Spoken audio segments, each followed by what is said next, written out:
Check, check, check. Let's go.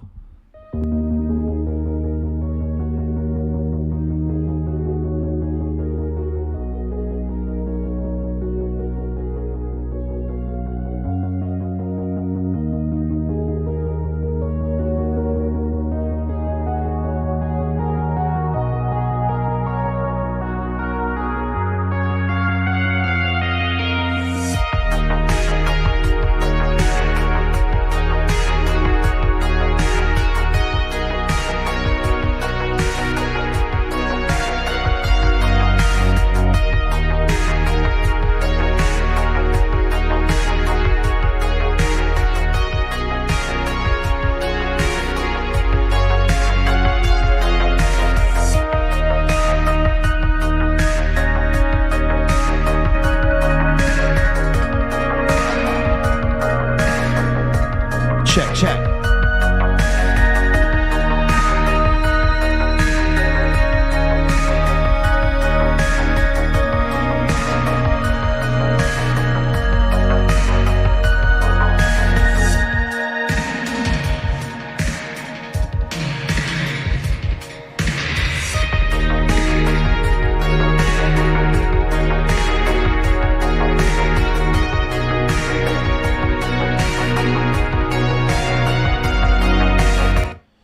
Yo, let's go.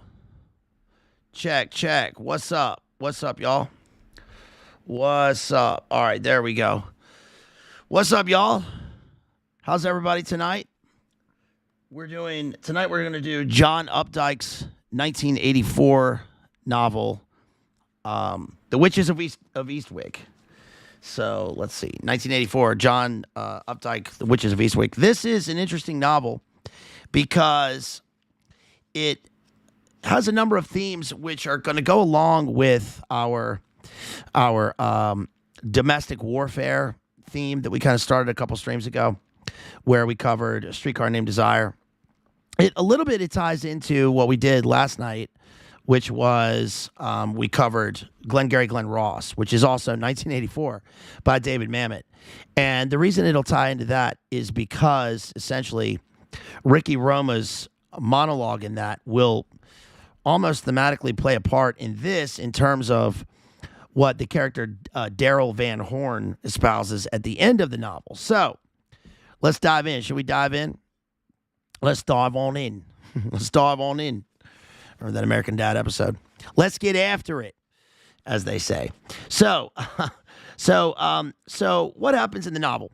So it's a pretty thick novel in terms of the writing. I mean, the prose style in this, we're gonna have to do a whole thing in this stream talking about the stylistic choices.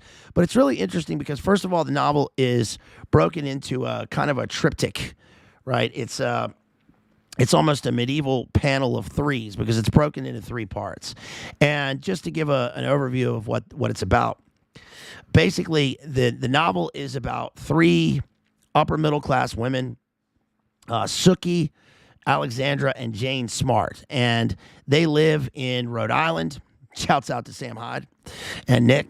They live in Rhode Island. It's a different part of Rhode Island. They live in Rhode Island, and it's kind of a holdover from the kind of Massachusetts of the Crucible. There are a number of allusions, obvious allusions to other witchcraft American novels, but they're living in this town, and they're witches. They're blatantly witches, like on the surface.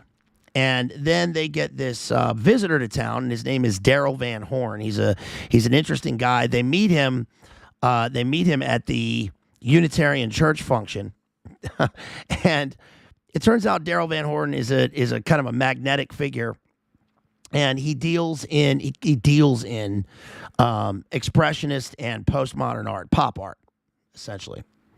And he draws them sort of one by one into their circle, and they end up becoming lovers of this guy.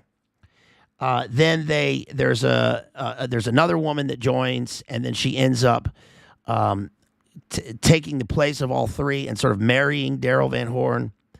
And then they do magic spells, and they wish her dead or will her dead. She dies. In the middle of that, there's another guy, Clyde Gabriel, who ends up He's with his wife at home. They put a hex on her, and he ends up killing his wife, and then committing. He kills himself after that, and all of this ties into what Daryl Van Horn is doing. It's an interesting structure in the novel because at the end, basically, Daryl Van Horn leaves. He's got this huge mansion, and they're continuously going to sort of Eyes Wide Shut-esque small parties at his house. And then he leaves, and then they realize that they were not in control of their will at all, and they were serving him. We know who he is at the beginning of the novel when he first comes in. I mean, the language is unmistakable. And then they leave, and then they sort of get back together with their husbands, and the thing's over. That's it. That's like a brief overview of what happens in the book. But there's so much more to it, because what the book is really about is it's interesting because I've always avoided John Updike. I mean, he's the Rabbit Run guy, establishment, East Coast, New England. We've talked about that in relation to Washington Irving. Irving will play a part in this because his 1824 short story, The Devil and Tom Walker, Daryl Van Horn is in many ways the devil described in that short story. And this analysis is really going to, excuse me, folks, this analysis is really going to we always pay close attention to the text, but it's interesting because we're going to have to pay closer attention to the text than this because the words, the language of it is so specific, and I think that will glean a lot of for us, the reader, and for us basement analyzers, a lot of the meaning from this, because the book, a lot of people will, when they review the book, this isn't a review, it's an analysis, obviously, but when they review the book, they'll say that it's a satire of, capitalist postmodern mores, and it's a kind of pro-women's lib novel. But interestingly, that doesn't, my take on it is that's, the satire is a satire. It's almost meta because that doesn't happen. We see a lot of talk of the will, right? And this is very Al Crowley, sort of OTO, magic, the will, right? And the three women are obviously also supposed to allude to the triple goddess. Remember in The Doors when Jim marries the woman, that really happened in real life. But and of course in Macbeth, right, with the three weird sisters, the Fate sisters, the three Fates, and that's what they are. There's one that's Sookie is the youngest. She's in the film. She's played by Michelle Pfeiffer. This is not a film analysis because I avoided the film. I've seen the film before, but I avoided the film for this one because I know that the film is a lot different from the novel. And the novel is much richer, especially in terms of its language and its themes, its motifs, its meaning. So I avoided the movie because I didn't want to discolor my glimpse into the world of this novel. I avoided the movie. But one thing that I know that they kind of get right is that we have the young Sookie played by Michelle Pfeiffer, and then the middle one is Susan Sarandon, and then the older one is Cher. And that's interesting on its own part because we've seen the videos of Susan Sarandon at Burning Man, right, in the witchy ritual, consuming the ashes of Timothy Leary, her whatever they were to each other. And aside from that, it's interesting that they chose Jack Nicholson for the role of Daryl Van Horn. He's pretty perfect. He's not like he's described in the novel, but he's kind of perfect for the role, right?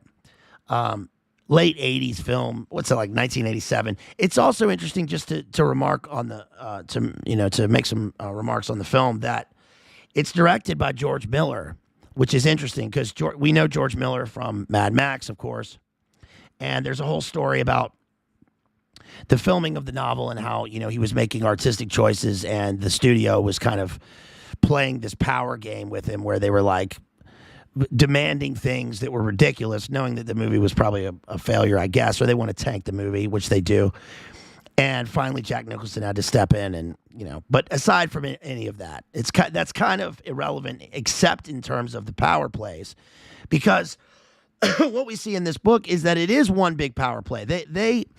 Daryl Van Horn is obviously, even though he's a small presence in the book, he is the main guy because he is Lucifer in the book. And the book even ends with a pure Gnostic sermon in the Unitarian Church by Darrell Van Horn, who is clearly Lucifer in the pulpit, denigrating denigrating creation and saying that, he could have done it better. So what we're going to do is look into some of the look into the text, look into specific sections of the text, especially the triptych, the kind of Hieronymus Bosch freak show of the book, because one thing that's interesting about this book is that although it is blatantly about witchcraft, I mean they are literal witches in the book. You can almost see the 1980s audience, or even an audience today, or the reader, the reading audience, reading the book and saying that, although this is blatant in the book, it functions more as a kind of a satirical allegory for liberation and women's empowerment. And we'll have to see how the patriarchal structure is going to crush these women. But that's not what ends up happening. Or if it does, it's because they play into it, and they are unaware, at least seemingly unaware, that Darrell Van Horn, right, is pulling the strings, and he's almost pulling the string. He pulls the strings in a really sly, cunning way, which would be expected of who he's playing in this. But it's interesting that the topic of like who's innocent in the book and who has one of the major motifs in the book is nature, and how the women, especially Alexandra, who is the kind of Hecate of the group. She's the oldest one. How she makes constant remarks about how nature is pure and unspoiled, and how Darrell Van Horn shows up and he wants to, for instance, he buys the big mansion, right? And he wants to build he's kind of like Al Chervik in a way, right? Parking lots and cemeteries, biggest waste of prime real estate. And he wants to put like a big racquetball court or something in this prime marshland. And Alexandra is like, yeah, but you're going to kill all the egrets. and Adam Egrets. And Van Horn is like, well, they could go somewhere else, But what's interesting is that we have this spoiling of nature versus the purity of nature. And then Van Horn, his whole sermon at the end of the film is about how he thinks that nature was created imperfectly. There are all these problems, right? Which is typical of the Gnostic mythos. And we see that Alexandra, in spite of that, is constantly killing animals in the book. Like she'll say a spell, and she gets annoyed by a squirrel. At one point, she wills the squirrel dead because she's a witch. But we're supposed to sympathize with her, which I think is part of the sort of anti-satirical look at what the book is really saying. So I have no idea of, what John Updike intended for the book, but that doesn't matter because the work takes on a life of its own, as it always does with the literature that we read, and we don't need to read an article by John Updike explaining the work. If we do, then it is a weaker work of art. Sometimes it can help. I'm not saying that that's not bad, especially just to look into with an objective mind. But we're not going to do that for this one. We are going to look at some essays that were written about the book, especially the New York Times reconsidering the Witches of Eastwick. I think that the movie, especially the book was I think it was a finalist. Updike is a Pulitzer Prize winner. I don't think that this won the Pulitzer Prize. It was a National Book Award nominee. I don't think it won. But White Noise in the same year, Don DeLeo, which we covered, was also a finalist for the National Book Award the same year. So this is like the third book from 1984 that we've covered that I can think of. We've done this, Glengarry Glen Ross, and White Noise, which I mentioned in the last stream. By the way, go back and check out that White Noise analysis, because now the film is out. And as one would expect, the film does not do justice to the witches and warlocks and pumpkin possums. It doesn't do justice to the book. It's completely different.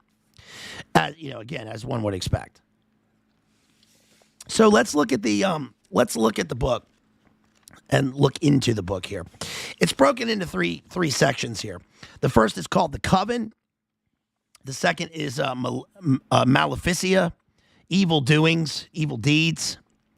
And the third is called Guilt. So we get this sort of stark entrance to the book, which it contrasts with the extensive language, the sort of compound, complex sentences that run throughout the book and give us a sense of the fullness of the characterization and the setting. The book begins with especially the Coven, the first section, begins with two epigraphs. One is by Isabel Gowdy in 1662. Here we go. He was a mickle black rock man, weary cold. The second one is, now after that, the devil had ended his admonitions. He came down out of the pulpit. So we know this is foreshadowing what will happen at the end of the book, and caused all the company to come and kiss his arse. Quick, they said, was caused by, I can't read this part. His body was hard like yarn, as they thought they'd handled him. Agnes Sampson in 15. I wrote over the text in 1590. But basically, what that's to say that we are getting an introduction to what Darrell Van Horn is going to represent, and it's pretty clever because Updike uses, as far as I can tell, I mean, the language in this is authentic, and we're really going to see some insights into spells, hexes, and weird witchcraft throughout this book. And it's pretty clever because it if it's not authentic, at least it seems to be truthful in the sense that we're going to gain from this the kind of pure picture of these impure, gross people. So it starts off, and oh yes, Jane Smart said in her hasty yet purposeful way. But by the way, the epigraph is also written in Old English, or in a kind of a, not in Old English. It's a kind of a Chaucerian late Middle English, typical of the weird spelling of an Elizabethan text, which is obviously the Elizabethan language, as we've covered with Shakespeare, is modern English, but the spelling here tends to be phonetic. So it says, and oh yes, Jane Smart said in her hasty yet purposeful way, each S seemed the black tip of a just extinguished match held in playful hurt as children do against the skin. Sookie said a man had bought the Lennox mansion. That's the first paragraph. Great first paragraph, because not only do we get the onomatopoeia of the S sounds, but notice that the extinguished match ties into the title itself, right? The Witches of Eastwick. Now, the Eastwick is obviously supposed to be a few things. It's kind of like, remember when we did Jeff Stein Effrey's Great Gatsby, and we talked about East Hampton and West Hampton, right? And in this, we get the Eastwick wicked, not the wicket of the Ewoks, but Eastwick. That was lame, I'm sorry. But the sort of wicked landscape in which these people reside. And also the wick, like the candle wick, because we get the extinguished match. And because the language throughout alludes to the fact that these witches burn like flames. And of course, they're headed for burning, but they burn like flames with their will, with their sort of Al Crowley will. A man, Alexandra Spofford asked, feeling off center, her peaceful aura that morning splayed by the assertive word. From New York, Jane hurried on. The last syllable almost barked. Its R dropped in Massachusetts style. No wife and family, evidently. And they're in Rhode Island. Now, what we get on the next part, is, this is really great. I mean, the first chapter of the first section is really, really thick. The language is thick here. And this says, let's see, Alexandra giggled. She's, the noise little changed since her Colorado childhood seemed produced not out of her throat, but by a bird-like familiar perched on her shoulder. So she has a familiar. She does have a familiar spirit, which is going to be her dog. In fact, the telephone was aching at her ear and her forearm tingled, going numb. How many pianos can a man have? So we get a sense of the ostentatiousness of this man. Also, it's interesting. Just a kind of a tangent here. It doesn't really play into it, but it's interesting how many of these kinds of novels have Colorado as a setting. Colorado, as they all of a sudden said that we should say. Whatever. Colorado. And one of those, of course, is the next one that we're going to cover, which is The Prestige. Remember The Prestige in the novel and in the book? The great Danton will go to Colorado seeking out Tesla. Right, he goes to find Tesla to make his magic pyramid obelisk box that he's going to do the disappearing man trick in. This says, this seemed to offend Jane. Her voice bristled like a black cat's fur, iridescent. That's a great sentence. Because we get this colorized aura in a kind of a synesthesia, like the sound creates an aura. And the senses will play a part in so much of what these witches do. They're able to manipulate the senses. Just like it's going to say in The Prestige, part of legerdemain, sleight of hand, is taking on the audience expectations, realizing what they are, and then that's how the trick comes, right? Because your senses will lie to you, and the witches will use that as part of their manipulation tactic. Well, Sookie's only going by what Marge Purley told her at last night's meeting of the Horse Trough Committee. This committee supervised the planting and, after vandalism, the replanting of a big blue marble trough for watering horses that historically stood at the center of Eastwick. Weird that it's a blue trough, kind of like the blue Lucifer horse at the Denver airport, right? Denver. At the bottom of the page, on page 4, it says, and with hairy backs to his hands, Alexandra mused, talking about Daryl Van Horn. Near her face floated the faintly scratched and flecked and often repainted blankness of a wooden kitchen cabinet door. She was conscious of the atomic fury spinning and skidding beneath such a surface, like an eddy of weary eyesight. As if in a crystal ball, she saw that she would meet and fall in love with this man, and that little good would come of it. So she's able to have a kind of a second sight here. We're introduced to the three witches, Alexandra, Jane, and Sookie. He has one of those names, Van or Von or D in it, giving him a European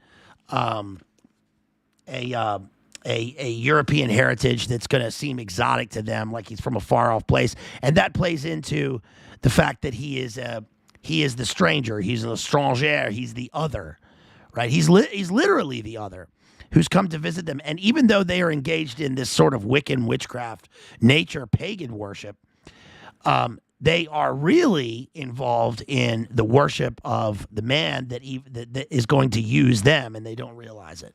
The man that of the fallen angel of this Lucifer character, Van Horn. If Alexandra was the large, drifting style of witch, always spreading herself thin to invite impressions and merge with the landscape, and in her heart rather lazy and tropically cool, Jane was hot, short, concentrated like a pencil point. Hot, get it? Hot like the wick, like the candle described in the first paragraph. And Sookie Rougemont, busy downtown all day, Rougemont, so she's the Scarlet Woman, busy downtown all day long gathering news and smiling hello, had an oscillating essence. So Alexandra reflected, hanging up. Things fall into threes. This is important.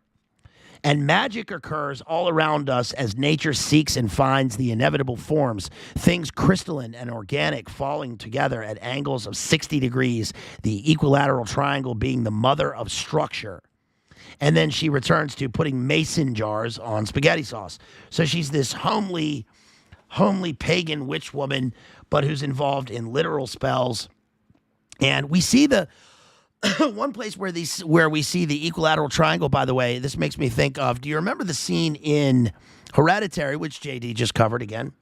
I think that's like the third analysis that Jay has done of Hereditary. All three have been amazing. Do you remember the scene where we are in the house of the family, and then, of course, they have the dollhouse, which is like the simulacrum of their actual house. That's going to play a role in this because the characters make poppets. Remember, we discussed the poppet in the early stream we did with Based Homeschool Mama. Remember? Shouts out to Rachel Wilson. We did the Crucible, the analysis of the Crucible play by Arthur Miller. And the way that the girl snares John Proctor is with the poppet. The puppet functions as like a voodoo doll. And of course, they're going to make a voodoo doll in this with a puppet. That also is one of the characters. That's her art. That's the art that she makes. And she bakes them in ovens like to get them, solid or whatever. Just like they're going to put these people, these human beings who are their own, they treat people like dolls to get what they want. And they use their will to manipulate their senses and to make them do things. But they don't realize that that's being done to them by Van Horn. But there's a scene in Hereditary where they open the door of the room, one of the outer rooms. It's where the grandmother, the grandmother with the weird sigil, right? When they have her funeral at the beginning or a memorial service, and it's a weird like OTO memorial service with that sigil of Paimon. And they go into her room, and you notice that her bed is facing diagonally in the room because it's facing the whatever direction. I guess, is it the north? She's facing the north wind. That's where Paimon, comes from. And one leg of the bed is in a triangle facing the window. So that's to say that, you remember in the spells, they're not supposed to be like one. They're supposed to be inside the circle or out, and then the triangle, and that is used for the ritual. But it's saying that they're one step in that world and the other step in their world. So it's like a transition phase because that's what they're doing in Hereditary, trying to raise this child that will then be inhabited by Paimon.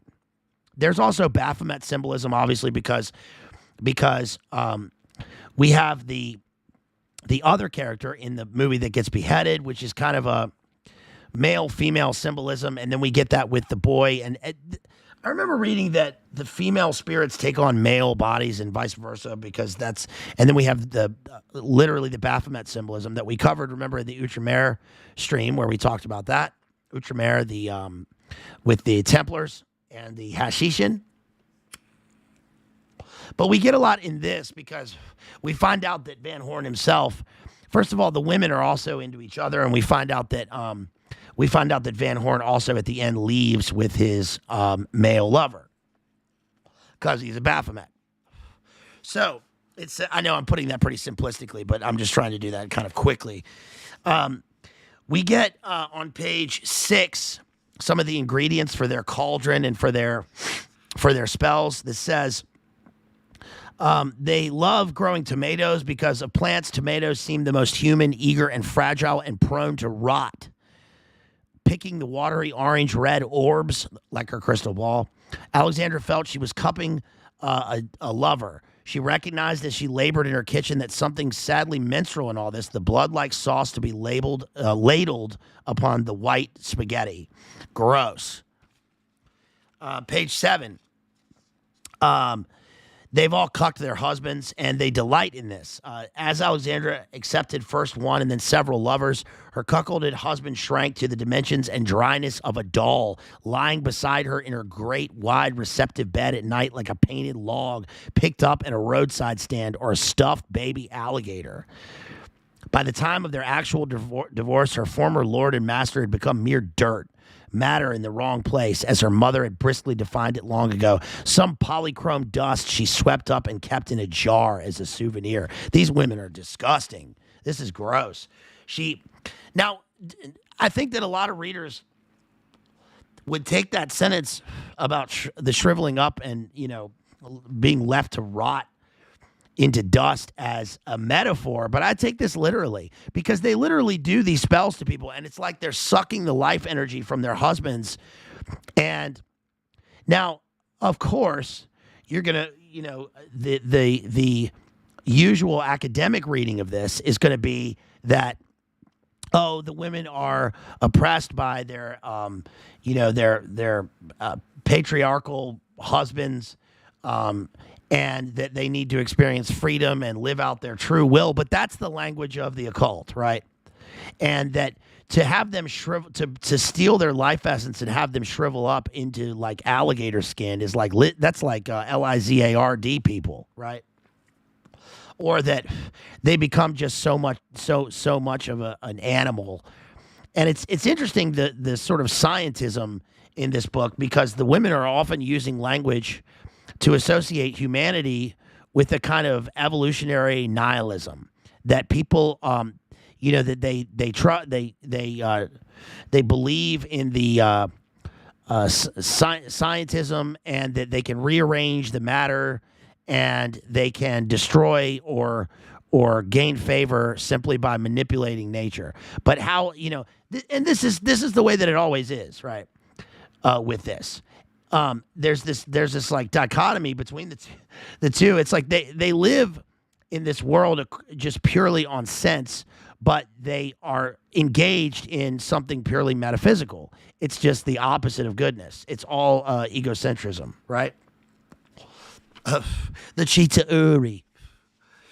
It says the other witches had experienced similar transformations in their marriages. Jane Smart's ex, Sam, I guess, is a reference to Samhain, hung in the cellar of her ranch house among the dried herbs and simples, and was occasionally sprinkled a pinch at a time into I don't know what this word, philtre, for piquancy.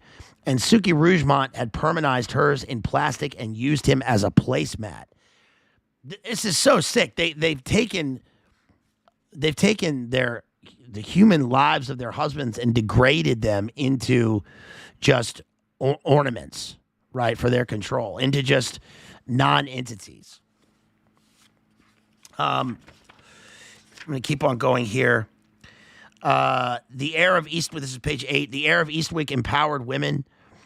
Alexandra had never tasted anything like it except perhaps a corner of Wyoming she had driven through with her parents when she was about 11. They had let her out of the car, and she saw some sagebrush in the altitudinous dry earth. It doesn't matter. It will evaporate. Nature absorbs all, she says. Let's see. Oh, we get some of the one of the aspects of postmodern literature that we often get with this stuff is that we see as a background. We saw this in Libra by Don DeLeo. We see it, of course, in White Noise. We see it in The Passenger by Cormac McCarthy. We see it in Bret Easton Ellis.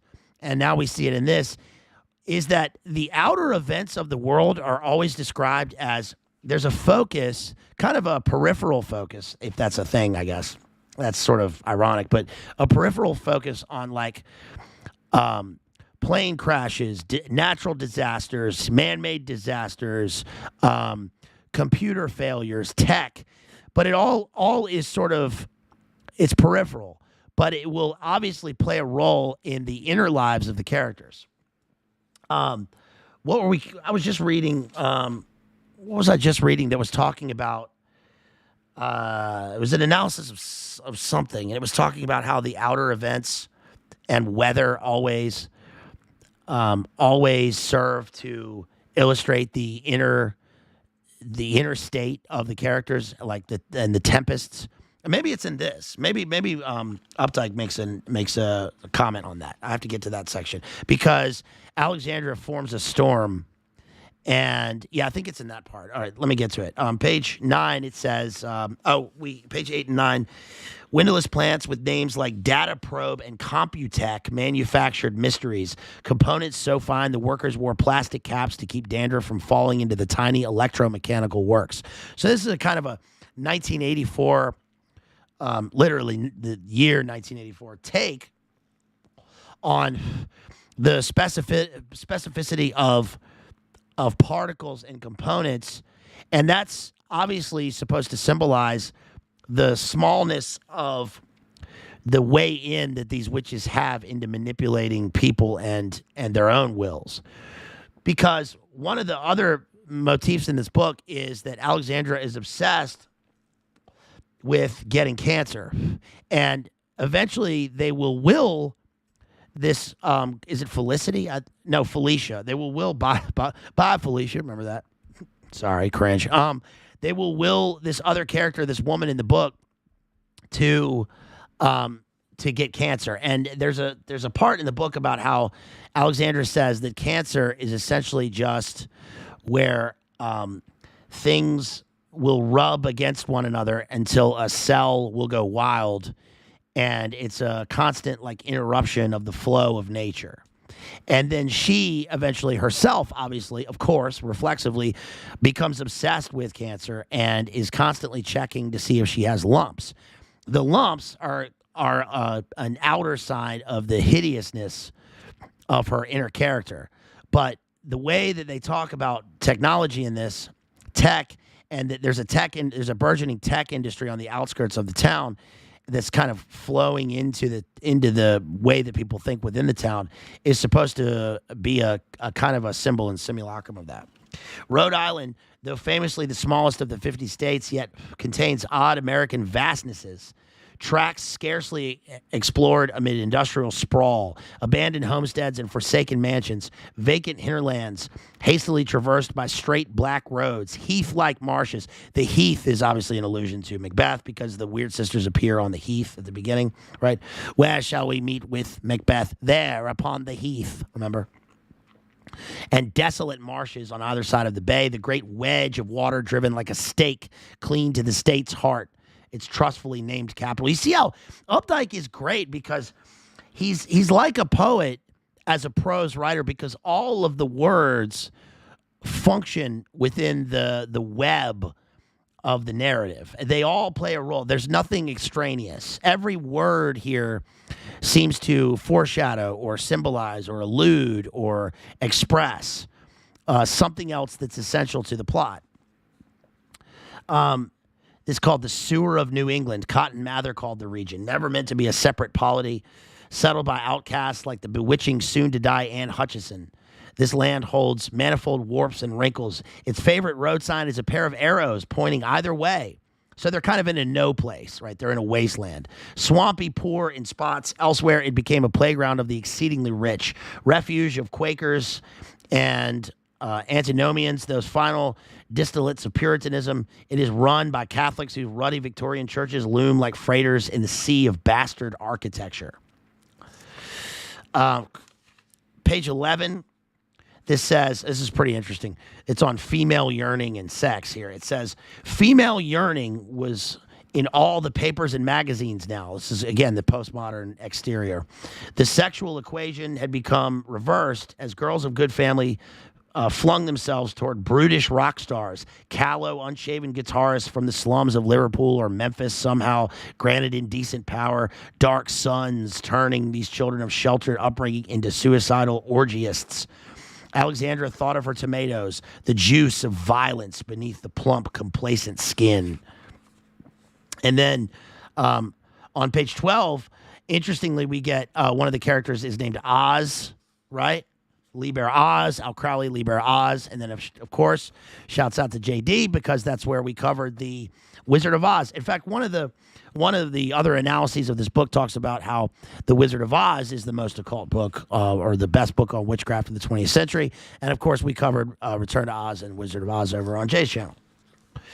This says something, she's wearing a green brocaded jacket, something from Algeria she and Ozzy had bought in Paris on their honeymoon 17 years ago. Algeria plays a role in a number of occult works, especially dealing with vampires. Have you guys seen that movie, Byzantium? I think I've talked about it before. And it's a great movie because it's hard to do an original vampire movie, right? We of course have covered a number of vampire movies. We covered The Hunger, which is an original, it's an original Tony Scott movie. It's a great movie. We covered the Morbius movie that came out recently with Jared Leto. We covered the original. We covered, of course, Bram Stoker's Dracula and the book Dracula. But Byzantium is a good one to look into because it's by, what's his face, the Irish director. And it's about these two sisters in vampirical sisterhood who are crossing time and living, and one of the younger one is a poet who constantly burns her verses. But that's a pretty good movie. It's pretty well done. They end up getting hunted by these vampire hunters or other vampires. It's not like a cheesy what is it, Twilight vampire movie. It's pretty well done. Though she nurtured gypsyish Olive in summer, Alexandra was of northern blood. Her maiden name had been Sorensen. Her mother had recited to her the superstition about changing your initial when you marry, but Alexandra had been a scoffer at magic then and on fire to make babies.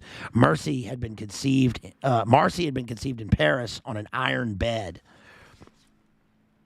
So Alexandra's walking along. She's walking her dog. Her dog she describes as her familiar spirit.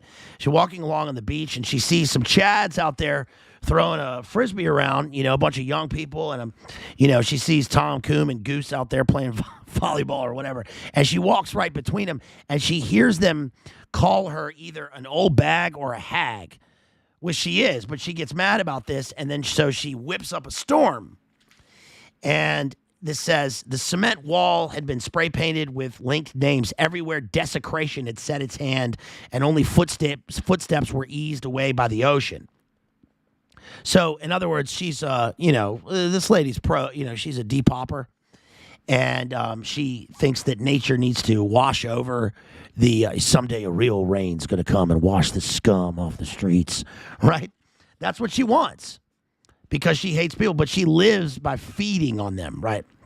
Alexandra felt irritated and vengeful. Her insides felt bruised, page 14. She resented the overhead insult hag and the general vast insult of all this heedless youth prohibiting her from letting her dog, her friend and familiar, run free. She decided to clear the beach for herself and coal by willing a thunderstorm. Coal is, of course, the name of her dog. It's a black dog. Black dog, another symbol in witchcraft. Black dog, Led Zeppelin. Black Dog Death. Winston Churchill described his depression as a black dog. And remember the dog in Lost Boys? The dog's name is Thorn. That's a pretty cool name. One's inner weather always... here we go. This is what I was alluding to earlier. One's inner weather always bore a relation to the outer. It was simply a question of reversing the current, which occurred rather easily once power had been assigned to the primary pole, oneself as a woman. This is her witchcraft, you guys. So many of Alexandra's remarkable powers had flowed from this mere reappropriation of her assigned self, achieved not until midlife. Not until midlife did she truly believe that she had a right to exist, that the forces of nature had created her not as an afterthought and a companion, a bent rib, as the infamous Malleus Maleficarum had it, but as the mainstay of the continuing capital C creation, as the daughter of a daughter and a woman whose daughters in turn would bear daughters. Alexandra closed her eyes while Cole shivered and whimpered in fright, and she willed this vast interior of herself. She willed it. This continuum reaching back through the generations of humanity and the parenting primates and beyond them, though the lizards and the fish to the algae that cooked up the raw planet's first DNA and their microscopic, tepid innards, a continuum that in the other direction arched to the end of all life, through form after form, pulsating, bleeding, adapting to the cold, to the ultraviolet rays, to the bloating, weakening sun. She willed these so pregnant depths of herself to darken, to condense, to generate an interface of lightning between tall walls of air. And the sky in the north did rumble, so faintly only Cole could hear. Her ears stiffened and swiveled, their roots in his scalp come alive. And she says 3 magic words I'm not going to say. In loud, unspoken syllables, she invoked the forbidden names. She says 4 more. Invisibly, Alexandra grew huge in a kind of maternal wrath, gathering all the sheaves of this becalmed September world to herself, and the lids of her eyes flew open as if at a command. A blast of cold air hit from the north. There you go, from the north. There you go. The wind from the north, the spirit of the north, the spirit of the air, this devil spirit. Let's see. Down at the end where the youthful crowd was thickest, a collective sigh of surprise arose, and then titters of excitement as the wind stiffened, and the sky toward Providence stood revealed as possessing the density of some translucent, empurpled rock. She mentions 5 more magical names I'm not going to mention. At the base of this cliff of atmosphere, cumulus clouds, moments ago as innocuous as flowers afloat in a pond, had begun to boil, their edges brilliant as marble against the blackening sky. The very medium of seeing was altered. Get it? So the very medium of seeing, of sight, of the sense of sight, mixed with her own sense as a medium. Yeah, the dog was named Thorn. The dog was named Thorn in Lost Boys, wasn't it? There's two dogs.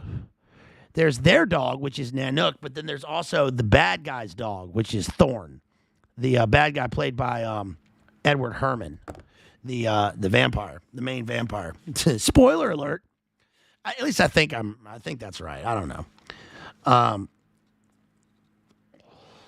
And so what she's doing here, it's interesting that what she's doing here is Nanook of the North also, right? The North.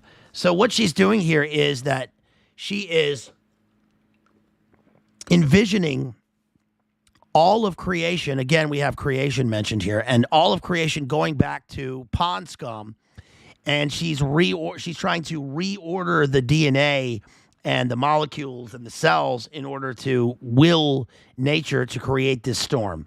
So it's like, of course, she has to go backwards because this is the Al Crowley thing of backmasking and going backwards and back talk and back speak and everything, a reversal of nature and creation, right? Yeah, she's reordering the midichlorians, right? What the Phantom Menace is this lady doing? I'm sorry, that was lame. But she's reordering the midichlorians and the mitochondrial DNA, and she is envisioning it until her eyelids open, and then it says, now the immense and impervious ocean. Of course, it mentions the ocean because this is the abyss. The sun is this solar deity that she's going to blot out with the storm. Now the immense and impervious ocean, so recently tranquil all the way to Block Island, since the change. Also, did you catch the mention of Providence? Of course, there's Providence, Rhode Island, but because she's talking about, she's like, this is anti-Providence, capital P, Providence. Right, this is a Satan witch. Also, there are a number of potent names and words in this one. Probably the most potent of this is the character of Clyde. His name is Clyde Gabriel, right? So he is an archangel that they are going to try and destroy, and they end up doing so. Of course, we also have there are a bunch of them. I'll get to those, especially on page 170. I'll get to some of those when we keep going. I'm not going to go page by page. Don't worry. And yes, it says, now the immense and impervious ocean, so recently tranquil all the way to Block Island since the change. A hush caught in the throat of the wind, and then the rain began, great icy drops that hurt like hailstones. Footsteps pounded. If you look at the text also, you see that Updike's text here is put in the Block Island. It's all one big block of text because it's a spell. It's all unbroken by paragraphs, right? It says, let's see, by hailstones, thunder rumbled at the top of the cliff of dark air, along whose face small scuds of paler gray in the shape of geese, of gesticulating orators, of unraveling skeins of yarn were traveling rapidly. Whenever I see the word skein, I think of that. There's an Ezra Pound poem. She walks beside the railing of a path in Kensington Gardens, and she is like a skein of loose silk blown against a wall. She walks beside the railing of a path in Kensington Gardens, and she is dying piecemeal of a sort of emotional anemia. And round about there is a rabble of the filthy, sturdy, unkillable infants of the very poor. They shall inherit the earth. It goes on. But that's where I learned the word skein, from that Ezra Pound poem. Let's see. She recited her inner spaces. She mentions 4 more magical names. Cole at her feet whimpered. He whimpers. He had wrapped her legs around with clothesline. His body, its hair licked flat against the muscles, glistened and trembled. Through veils of rain, she saw that the beach was empty. She undid the rope leash and set the dog free. But Cole stayed huddled by her ankles, alarmed as lightning flashed once and then again, double. Alexandra counted the seconds until thunder, 5. By rough rule, this made the storm she had conjured up 2 miles in diameter, if these strokes were at heart. Alexandra steeled herself and crunched. Oh, okay, so she's walking along, and then she sees a bunch of crabs on the ground. This is gross. The color of their shells was so sandy they appeared transparent. But it's an insight into their witchcraft. Alexandra steeled herself and crunched one beneath the sole of her bare foot. Sacrifice. There must always be sacrifice. It was one of nature's rules. She danced from crab to crab, crushing this fucking bitch. Excuse my language.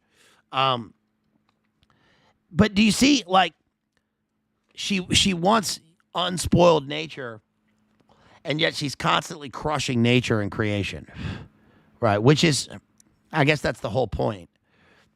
But it's, I hate that shit. All right, so because of the agitation of her aura, she saw all the colors of the rainbow in the liquid film. Lightning kept taking her photograph. Her handsomeness she's a handsome woman. Her handsomeness derived from the candor of her broad brow beneath the gray-edged wings of hair swept symmetrically back to form her braid, and from the clairvoyance of her slightly protuberant eyes, the gunmetal gray of whose irises were pushed to the rims, as if each utterly black pupil were an anti-magnet.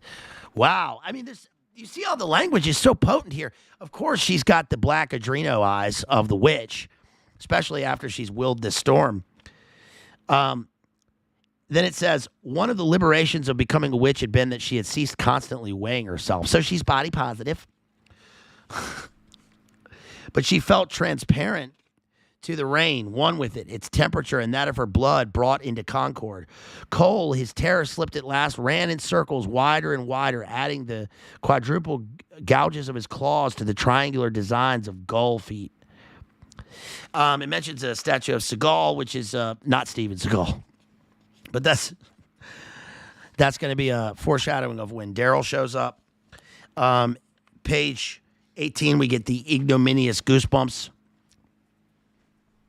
Ignominious. Ignominious is a word, an ignominy that occurs constantly in the Scarlet Letter.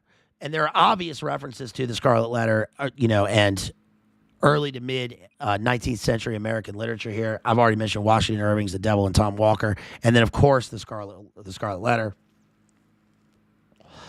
But these women all wear scarlet letters, metaphorically speaking, because we just discussed what they did to their husbands. And it says, Alexandra was an artist. Of course she is. The gift of sculpture had descended with her powers in the period when Oz, turned into colored dust. So she likes being an artist. I mean, this is her forte. This is her medium. It's another medium for her. Everything's a medium. Because she likes to manipulate clay. She likes to manipulate clay as, again, a small symbol of human beings. She likes to picture herself as a goddess of creation or anti-creation.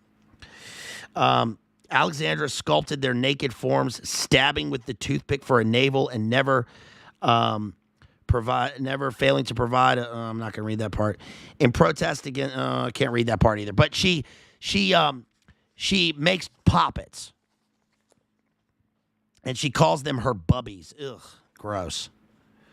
Then we get Jane Smart. Jane Smart is another kind of artist. All of these, all three women. One is a musician.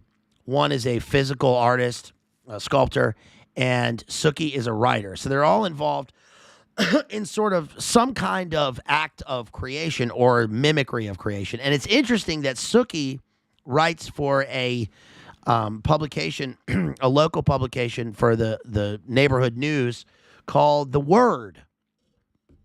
So this is supposed to be how the witches are manipulating the word. They're trying to manipulate creation.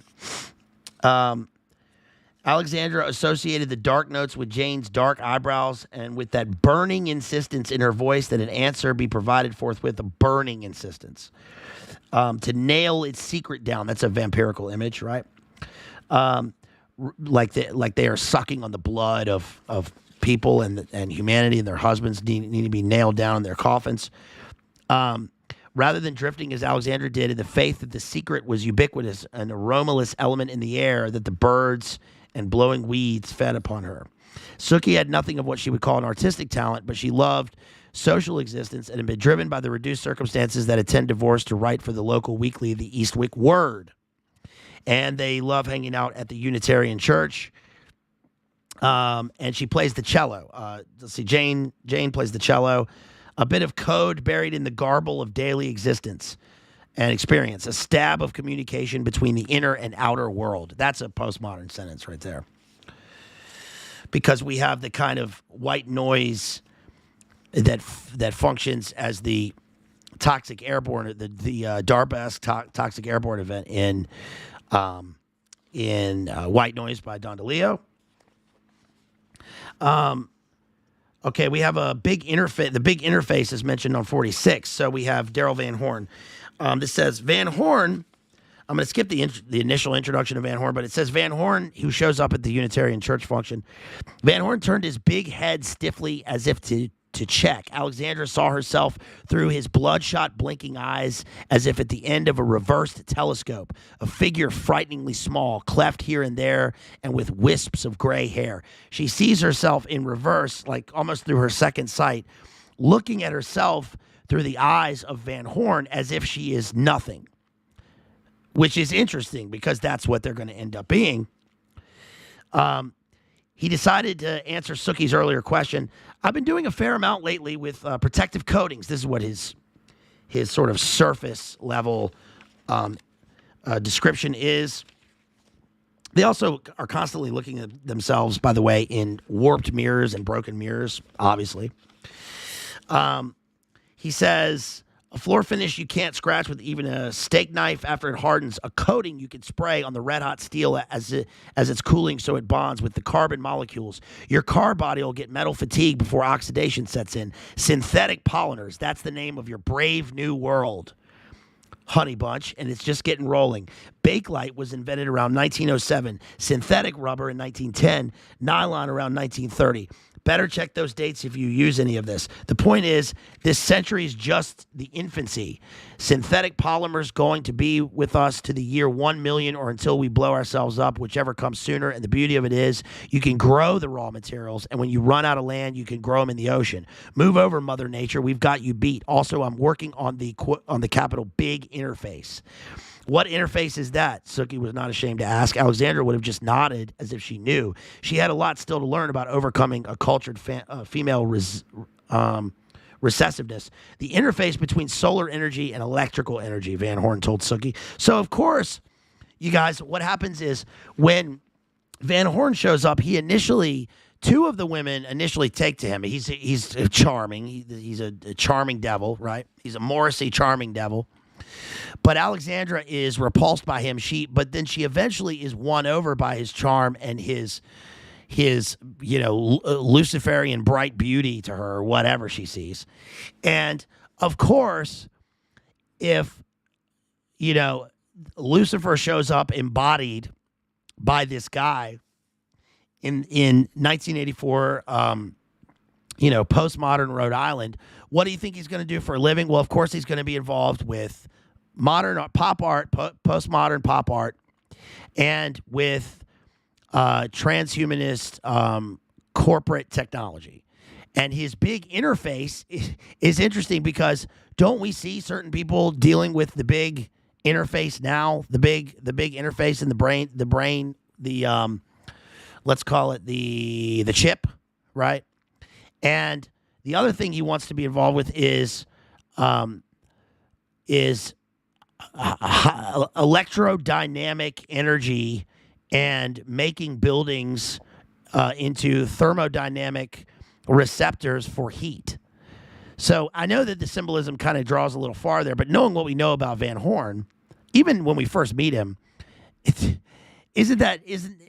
like this guy just brings the hellish heat to everything that he does, and that attracts most of these people until it burns them, right? Alexandra, when she's looking at him, this is interesting because this is where we really get to know Van Horn and who he is. On page 47, Alexandra noticed, let's see, from the sudden starriness of his eyes, she wondered if he was wearing contact lenses. His conversation did seem distracted by a constant slipshod effort to keep himself together. Oh, she said, and what Alexandra noticed now gave her, already slightly dizzy, the sensation of looking down a deep hole. His aura was gone. He had absolutely none, like a dead man or a wooden idol above his head of greasy hair. In other words, when she first meets him, she sees that his aura, because she's reading auras. First, she sees like a kind of a rainbow, like a Luciferian rainbow. Then she notices that his aura is turned a muddy, dark black, like the soot black of Old Scratch described in The Devil and Tom Walker. Until then, it turns into nothingness. He has no aura. And it's like she's looking at a wooden idol or a being from somewhere else. Think a lot of these books that we've covered a bunch of books describing this sort of thing. We've done, of course, we did Dr. Faustus by Marlowe. We did Angel Heart. We've done a bunch of them. I can't recall them right offhand. Just look in the archives there. They're not really archives because they're also new. We haven't even been going a year here, you guys. But we often get descriptions of devils inhabiting human figures as like in Macbeth, why do you dress me in borrowed robes? In other words, it's like the clothes are the robes that they wear, which are ill-fitting. Their eyes almost seem incongruous with the rest of their body, like their eyes are sunken or like they're wearing a mask of their own face. If you like this, if you want to share the stream, if you want to smash that like for me, share the stream. I know we're doing a kind of a chill Saturday night here. The book isn't very chill, but we're doing another Saturday, night stream here. We do a little night streaming. It's called we do a little night streaming, and I would really, especially appreciate it, of course, if you would, if you want to send me a super chat, click that super chat link right there in the live chat. Or if you're watching now or later, you can click the links in the video description and channel description that Jethro's been dropping. Cash App, PayPal, Venmo. I really could use your support. We're in deep, dark January here, and we're getting through a bunch of books for January. But I need money for books and for food and bull and cigarettes, y'all. So just to be transparent here. So yes, if you want to support me, I certainly would appreciate it. Shouts out to our homeboy Thomas Henderson right there, TH. Hi, IQ TH. Good to see you, homeboy. Lovecraft is mentioned at the bottom of page 47. I'll get to those super chats if we have any a little bit in a minute. We have Oz, Liber Oz, mentioned on page 48. Comment on wickedness. Page 49. Wickedness was like food. Once you got started, it was hard to stop. The gut expanded to take in more and more. Alexandra straightened up and set a half-dozen retrieved pearls in her victim's trembling, blue-knuckled, greedily cupped hand. Then she backed away through the widening circle of squatting searchers. The widening gyre, right, of Yates. Shouts out to Pim out there for that $3 super chat. Appreciate you, homie. Thank you so much. I appreciate that so much. Everybody knows it's hard to come by $1, and $3 is even harder. So thank you so much for donating your hard-earned money. I really appreciate it. This is interesting because, by the pricking of their thumbs, something wicked this way comes. Yes, from Macbeth, but also the Wizard of Oz, wicked. And what happens here is they're in the reception at the event. I think they're still at the Unitarian Church, and what happens is, this old lady comes up and she's got pearls.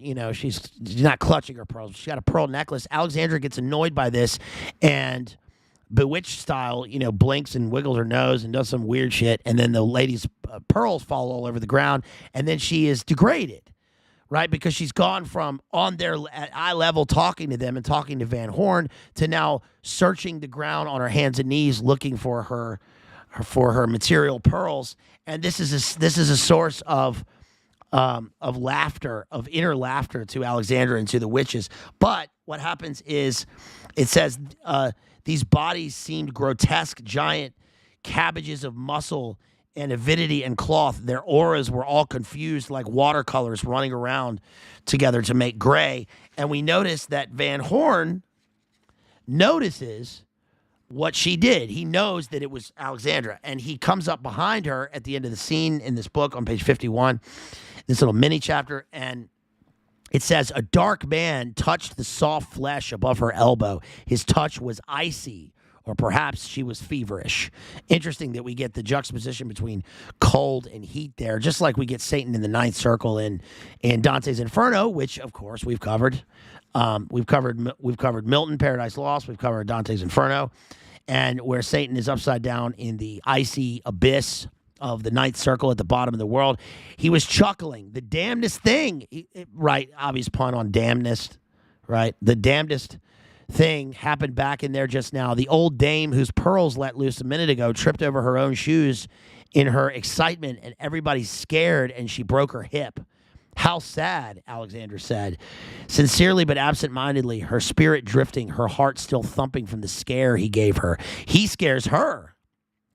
Daryl Van Horn leaned close and thrust words into her ear. Don't forget, sweetheart, think bigger. I'll check into that gallery. We'll be in touch. Nighty-night. So he learns about he has told her, or she has told him about the gallery that she owns. And he promises to help her, right? He's going to help her with selling her shitty artwork,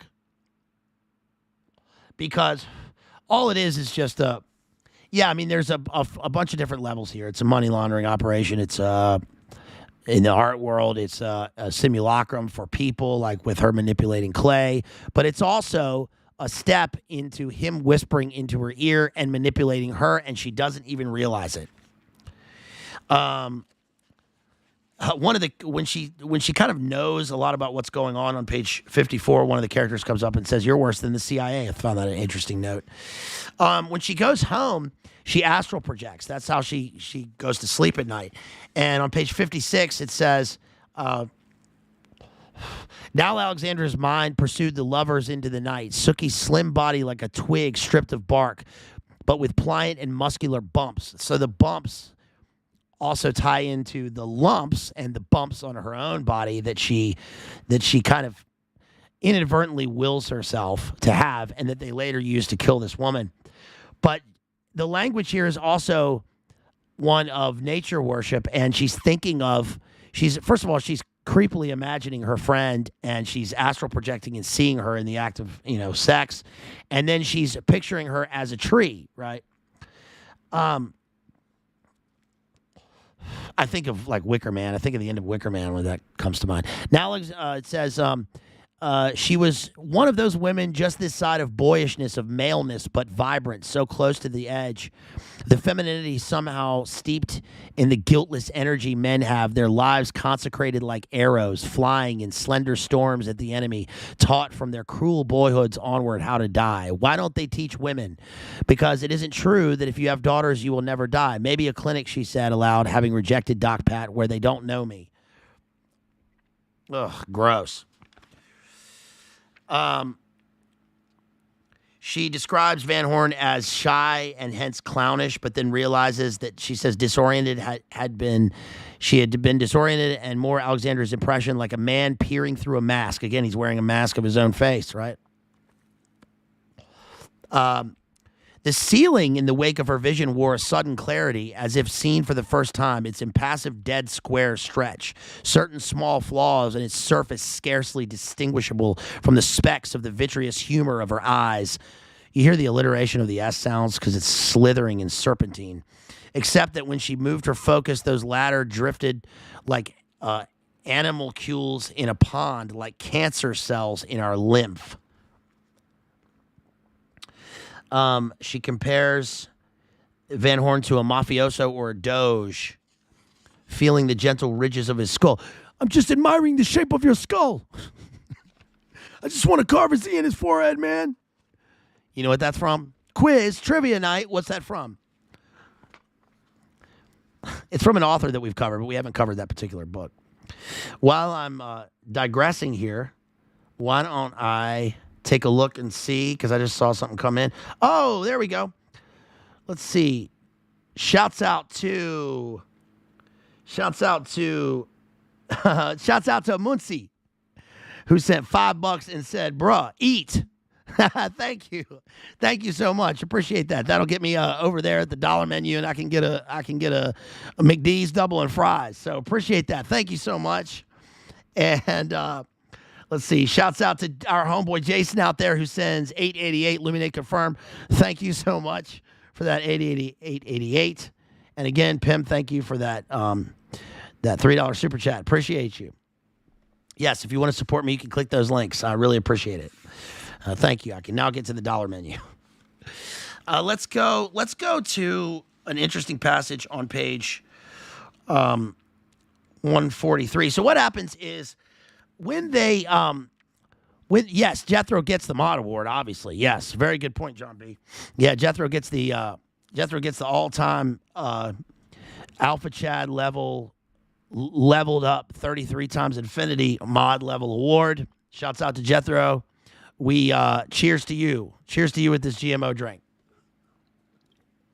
When they go to, Jethro is our homeboy here. So when they go to Van Horn's house, this giant mansion, he's already started renovating, putting in his pop art, and what they get into is they see that he has put a giant jacuzzi.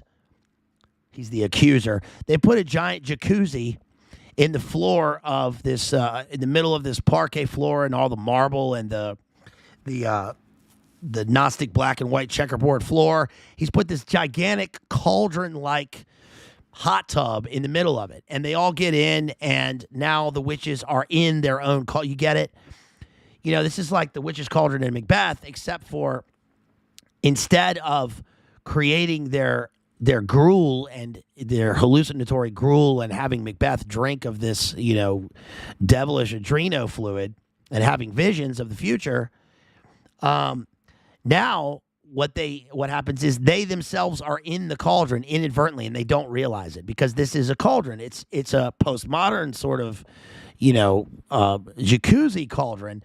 But the language is such that it places them inside it, and they are boiling. The water is so hot they can barely stand it, and they're boiling, and then they start to float. So they're like the Eye of Newt, toe of frog in their cauldron. And then what happens is Van Horn has put this thing in there because he's this technocrat, rich tech guy, faux art dealer, and he has put a mechanism in where he can push a button and the ceiling retracts, and they can now see the stars, but in a kind of utter clarity that is supposed to be reminiscent of the firmament. And they even mention the firmament in this Maleficia chapter, in the Evil Doings chapter, where they are staring up at the Marlovian firmament, right? Where, remember at the end of Dr. Faustus, he's doing his monologue, and he says... he remarks on the stars in the firmament. Curate, noctis equi, right? Run slowly, horses of the night. I know I'm misquoting it slightly there. Shouts out to Amptown for that $2 buying you some ramen. Thank you so much. I can get some ramen with that. What's up with these eggs? Going up 500%. I'm just kidding. We know what's up with it, but still, that is ridiculous. That is redonkulous, right? You go to the market, and you see old lady Alexandra in there looking at the eggs, and the eggs have gone up to $5, right? Yeah, even the cigs have gone up. It's incredible. Well, to be expected, right? But whatever. But still, that doesn't mean we can afford it. All right, so on page 143, this says, let's see. It has been his habit for years to step out into the relative quiet of the backyard before going to bed and to gaze for a minute at the implausible spatter of stars. It was a knife edge of possibility he knew that allowed these fiery bodies to be in the sky. For had the primeval fireball been a shade more homogeneous, no galaxies could have formed, and had it been a shade less, the galaxies would have billions of years ago consumed themselves in a heterogeneity too rash. He would stand by the corroding portable barbecue grill, never used now that the kids were gone, and remind himself to wheel it into the garage now that winter was in the air, and never managed to do it, night after night, lifting his face thirstily to that enigmatic miracle arching overhead. Light sank into his eyes that had started on its way when cavemen prowled the vast world in little bands like ants on a pool table. Cygnus, its unfinished cross, and Andromeda, its flying V, with clinging near the second star, the bit of fuzz that his neglected telescope had often made clear in a spiral galaxy beyond the Milky Way. Night after night, the heavens were the same. Clyde was like a photographic plate, exposed again and again. The stars had bored themselves into him like bullet holes in a tin roof. So this is Clyde Gabriel. So he's supposed to represent the Gabriel figure, right? Coming from above, But now he's looking back. He peers beyond, and looks into creation and marvels at it. This is in stark contrast to the way that Alexandra saw herself in the reverse telescope through the viewpoint of Van Horn.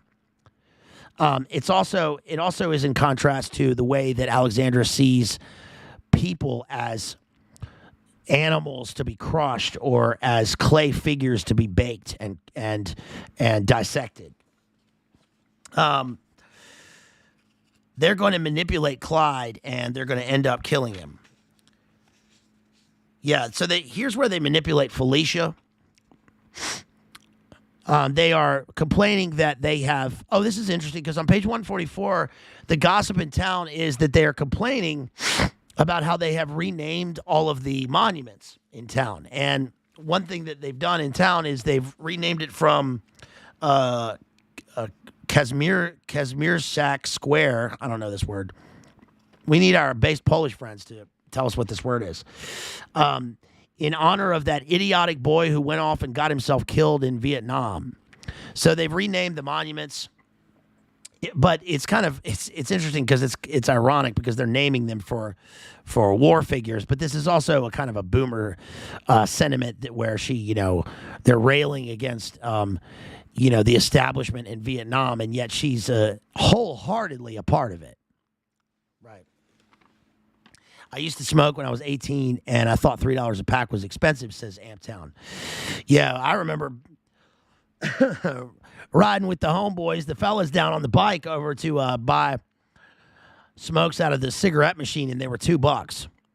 They were like that for a long time. And I don't know what they are in New York. I think they're like, DJ was mentioning, or somebody was mentioning how they are like $30 in Australia. I know in New York, when I lived there, a pack of cigarettes was $10, and that was a lot. Now it's probably $25. Here, luckily, they're about $7. I got a pack of cigarettes for $5 a few weeks ago, but then in the middle of the city, they were $10. So whatever, you never know. But I'm in Philip Morris country here. Page 145. I wrote my little note here on my JD trademark sticky note. Says commentary and slight critique of the elites and their social causes. This ends up being meta and ironic. It says in the morning, this guy, he would see feathers, straw, and pennies still slick with saliva stuck to his wife's pillow and want to shake her awake, his own head thundering. So they are creating charms, like she's regurgitating the elements and the charms that they're using as part of their spell. Felicia's beady eyes flashed. No, you wouldn't. You wouldn't think Shithouse Square had such a bad ring to it either. You don't give a damn about the world we pass on to our children or the wars we inflict on the innocent or whether or not we poison ourselves to death. You're poisoning yourself to death right now. Though what do you care? Drag the whole globe down with you. If the way you look at it. She's lisping because she's drunk and she's spitting up. She's also spitting up pennies and feathers. And let's see, page 146, bits of Sookie, her plump parallel toes tipped with scarlet, again, Scarlet Woman, her copper necklace of crescents, the pale orange tufts in her armpits, because she's a free woman, so she's got the nasty armpits, fluttered about him unsteadily. The bottle lived on a lower shelf beneath a long uniform set of Balzac, like so many miniature brown coffins. I wrote, true. No. The world is an organism. It's vital. It's sensitive. It's moving on, Clyde, while you sit over there playing with that silly little paper of yours as if you were still mommy's pet sick in bed. Your so-called reporter, Sookie Rougemont, was there tonight at the meeting, her piggy little nose in the air, giving me that I know something you don't know look. Language, he was thinking, perhaps is the curse that took us out of Eden. I wrote, this is a derivative and infantile thought, because in the beginning was the Word. And we're talking about, naming the creatures and naming the days, but he's thinking of it, or she's thinking of it like language itself it's kind of ironic because she's thinking of it like language herself is spelling is spells, which she uses. That's her medium. But on the other hand, she wants language to be eviscerated so that they can all be amoeba creatures, right? And there will be no humans. And she ends up berating him so badly that on page 147, we have domestic warfare. You really want to know, Clyde? They would say, hey, Mom, wouldn't it be great if Dad would leave us? But you know, they would have to add, he just doesn't have the guts, scornfully, as if still in the voice of others. He just doesn't have the guts. The polish, Clyde thought, the polish of her rhetoric was what made it truly insufferable. The artful pauses and repetitions, the way she had picked up the word guts and turned it into a musical theme, the way she was making her orotund points before a huge mental audience wrapped to the uttermost tier of the bleachers. But he wants to turn the entire world into a memorial for this horrible war. It must all fit. It must be. What do they call it? A syndrome. A drunken weakling wants the entire world to go down with him. That's who you remind me of, Clyde. You remind me of Hotler, another weak man the world didn't stand up to. Well, it's not going to happen this time. Now the imaginary crowd had gotten behind her. Troops she was leading. We're standing up to evil, she called, her eyes focused up and beyond her head. And then what happens is the slithering touch of her skin, a blissful languor would steal upon him after a life of insomnia. This says on page 148, minutes passed. Felicia was vehemently talking. In its chemical indignation, her face had gone white as a skull. Her eyes burned like tiny flames of votive candles, the wick, again, deep in the waxy pockets they had hollowed, and the mask of his own face, right? But now it's applied to her. Her hair seemed to be standing up in a ragged, skimpy halo. Most horribly, things kept coming out of her mouth, parrot feathers, dead wasps, bits of eggshell, and all mixed in an unstoppable thin gruel she kept wiping from her chin in a rhythmic gesture like cocking a gun. He saw these extrusions as a sign. This woman was possessed. She bore no relation to the woman he in good faith had married. Now, this is both literal and figurative because the way she's treating him here and sort of the poison pen of her tongue has been bewitched by the witches, and she is possessed. They have possessed her. But what happens is, it says, he lifted the poker in his right hand and slashed it down across her head just to interrupt the flow of energy for a moment. The bone of her skull gave off a surprising high-pitched noise as if 2 blocks of wood had been painfully knocked together. Her eyeballs rolled upward, displaying their whites, and her lips parted involuntarily, showing on her tongue an impossibly blue small feather, which is pure Bret Easton Ellis language here. This is almost like Bateman describing one of his kills in American Psycho.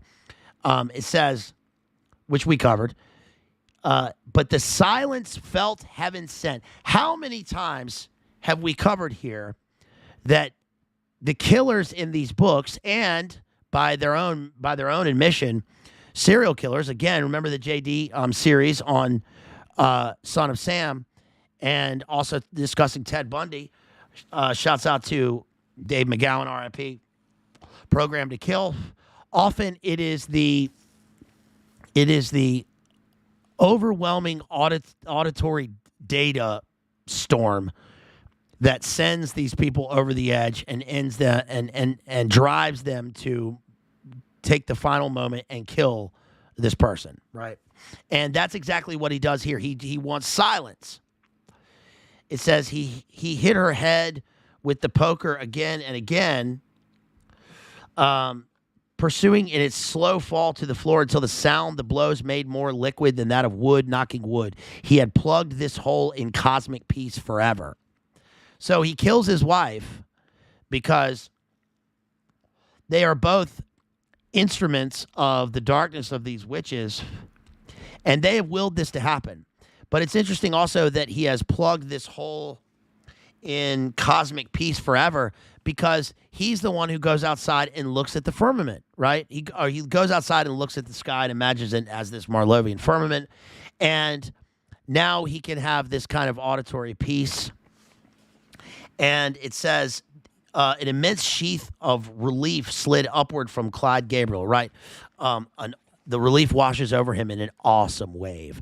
And then what does he do? He's kind of dissociating here, and he decides that what he's going to do is he's going to tie a knot around his neck, and he ends up jumping off the balcony inside, and he kills himself. Yes, it's vulgar.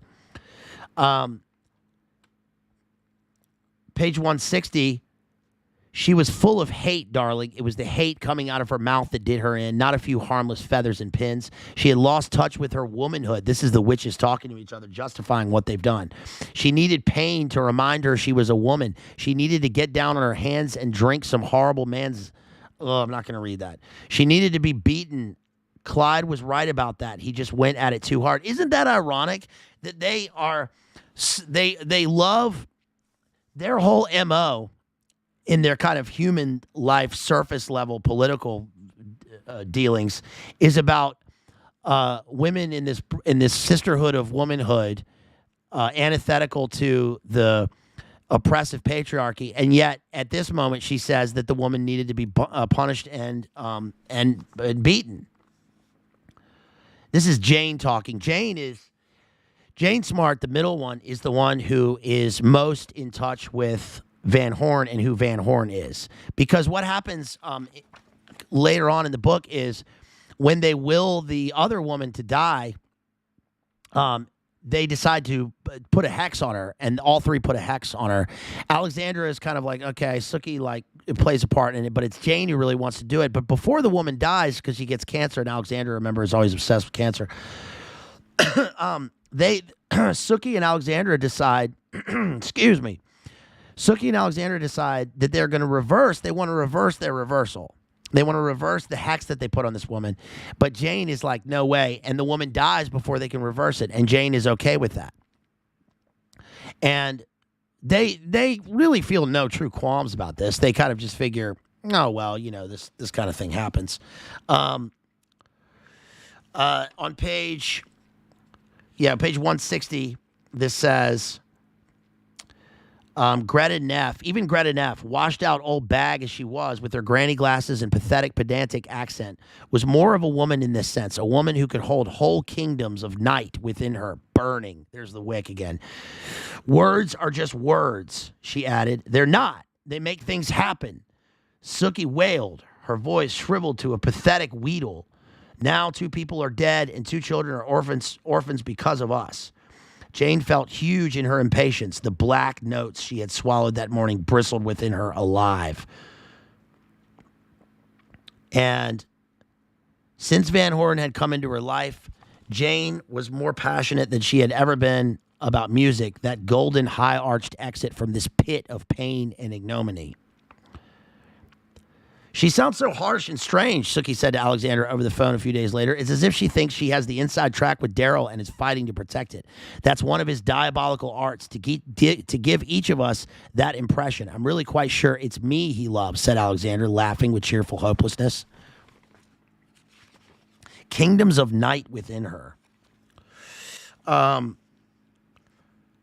When they, I'm not going to say the words that they mention when they do the hex. But one of the things that is another continuing symbol in this is what's called the cone of power. And you know who mentioned that recently was... who mentioned that? I think it was Isaac. Shouts out to Isaac Weishaupt out there, who was showing the symbolism with the Balenciaga and the cones. And you see the cones in the Goya painting of the Witches' Sabbath. And what they do is, like, part of their hex is that they have their elements, they have their words, they have their spells, their language, their backspeak.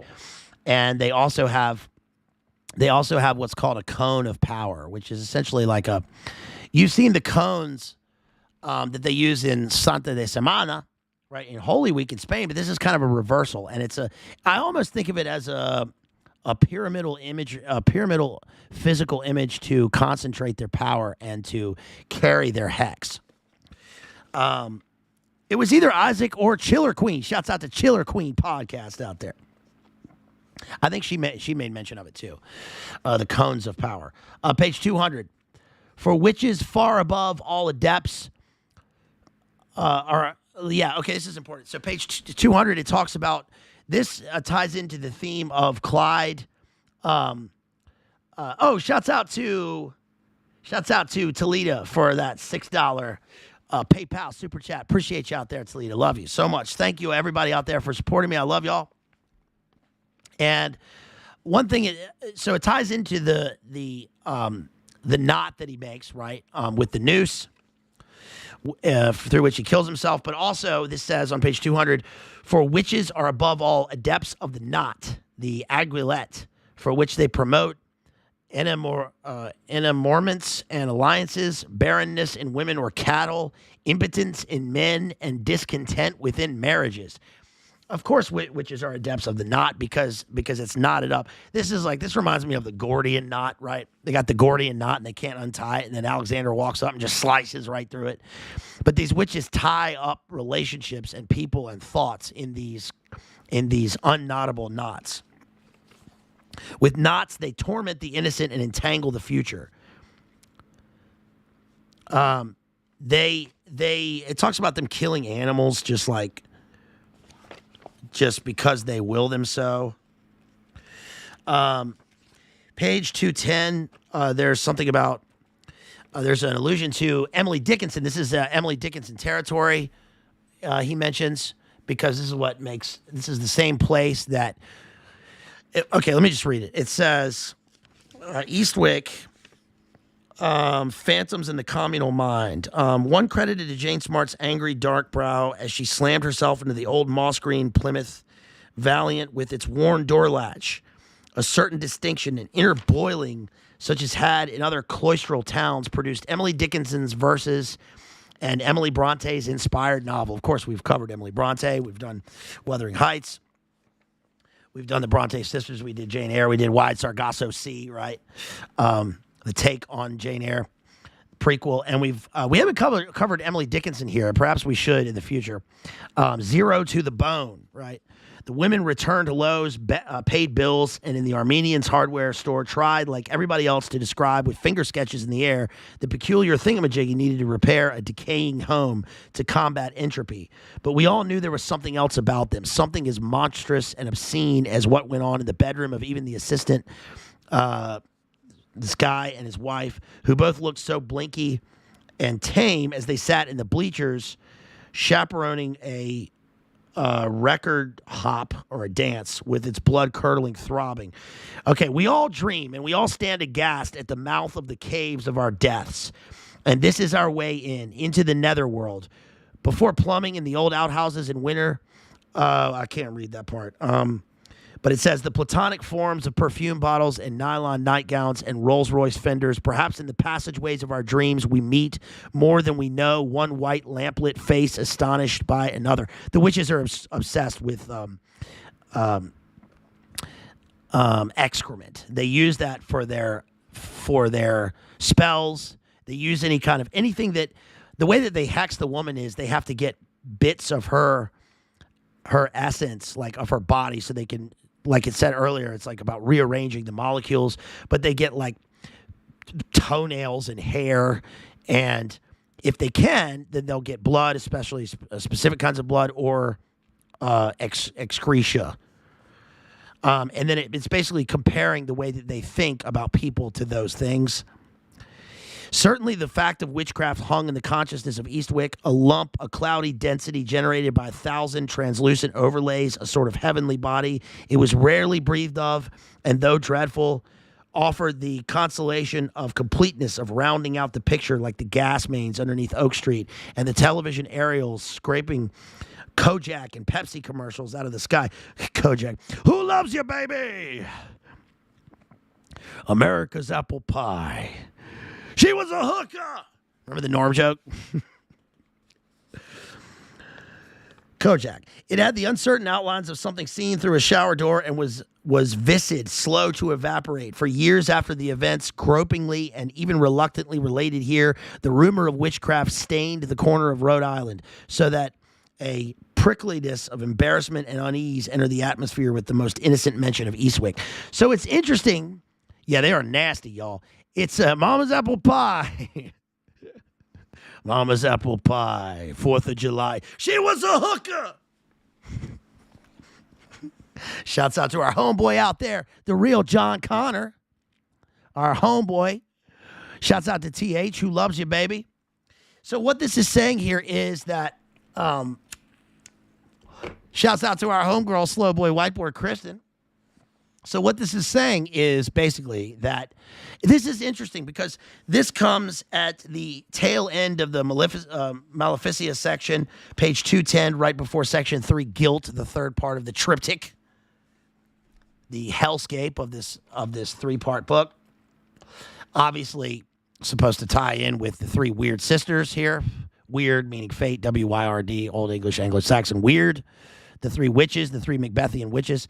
And this is an interesting section because we get a speaker who is speaking almost, he's not speaking in the second person directly to us, but he is speaking in a way where in hindsight, now we're looking at the text in hindsight, so that no longer are we involved in the text and we're kind of just a third person omniscient narrator, but now we have somebody who lives in the town.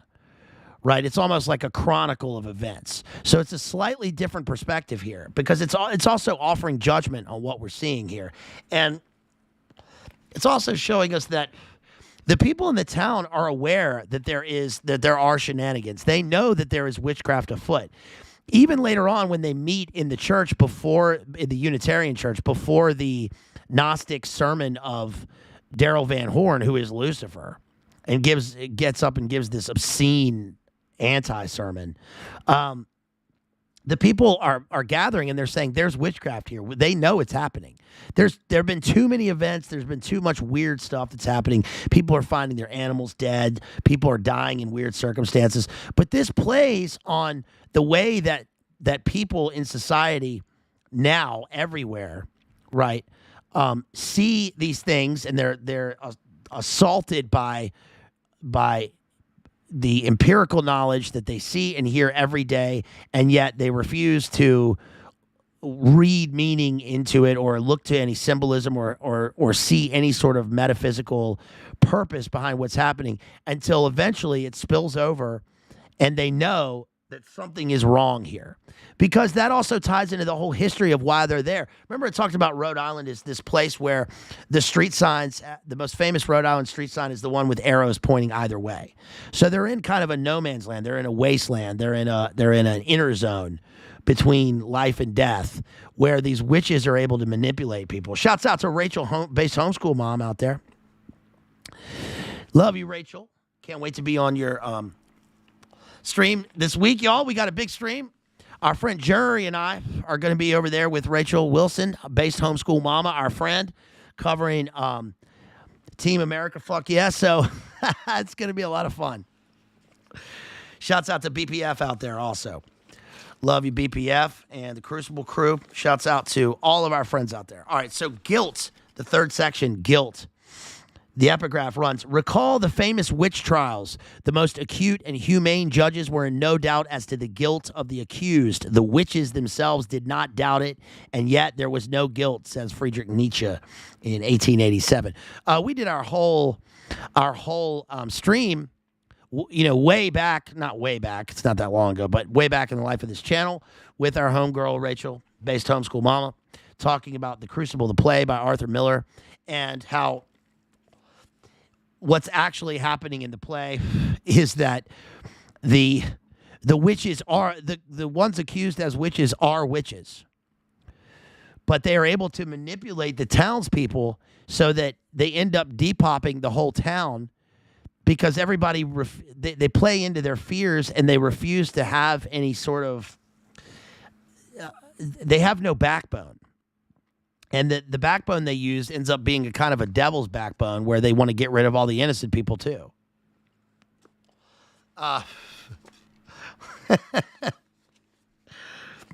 And Nietzsche's interesting because Real John Connor mentioned Nietzsche earlier today. We get page 213. One of the characters has Van Horn has a glassy left eye. Of course he has a glassy left eye. Illuminate, confirm. And sorcery being common in society is mentioned on page 215. And then in these times of national riot, interesting, this is 1984, books published in 1984, but it is now. The book is continuously current. That's literature lives, right? So this applies now. It's still relevant in these times of national riot, with an entire generation given over to the marketing and consumption of drugs. Ever more rarely came the furtive wife knocking on the back door for a gram of dried orchids to stir into her aphrodisiac broth for her flagging husband, or the bird-loving woman wanting henbane with which to poison her neighbor's cat, or the timid teenager hoping to deal for an ounce of distilled moonwort or woad waxen so as to work his will upon a world still huge in possibilities and packed like a honeycomb with untasted treasure. I love the alliteration in there. It's amazing, right? The will upon the world, the woad waxen. Because again, this is the Whitman principle of unity and variety. They're showing that there is no variety in the modern world, but the variety that these witches want is the variety of the witch remedy, the weird WYRD witch remedy of the moonwort and woad wax. And there's nothing wrong with herbs and natural remedies, of course, but it's the poison garden that Van Horn has. I haven't mentioned that yet. One of the things that he has in his house, he has a whole thermodynamic. It ends up being fake, but it's of course it does, because this guy is like a technocrat with a poison garden, a poison neo-Gnostic Eden within his house, which through his long manipulation poisons the minds of even these witches to do his own bidding. Because what he's doing here, by the way, is he is trying to destroy the local real estate market and the people in the town so that he can buy up property on the cheap, which is just another element of what we would think this Luciferian character would do, and what the elites seem to continuously do. He's involved in all the things that the pyramid structure continuously is doing in society, just on a grand scale. But this is like a microcosm because it's in this little town. It says, night-clad and giggling in the innocent days when they were freshly liberated from the wraps of housewifery, the witches, all the W sounds kind of stick in the throat, right? Just like the mention of the witches is supposed to stick in the throat because they are unspeakable. The witches used to sally out beneath the crescent moon to gather such herbs where they nestled at the rare and delicate starlit junction of suitable soil and moisture and shade. This midpoint, this medium point. The market for all their magic was drying up, so common and multiform had sorcery become. But if they were poor, Van Horn was rich, and his wealth theirs to enjoy for their dark hours of holiday from their shabby sunlit days. In other words, the methods of their sorcery have become so commonplace in town and in society, especially amongst these women, that they're sort of losing their potency and power. Let's get to page 227.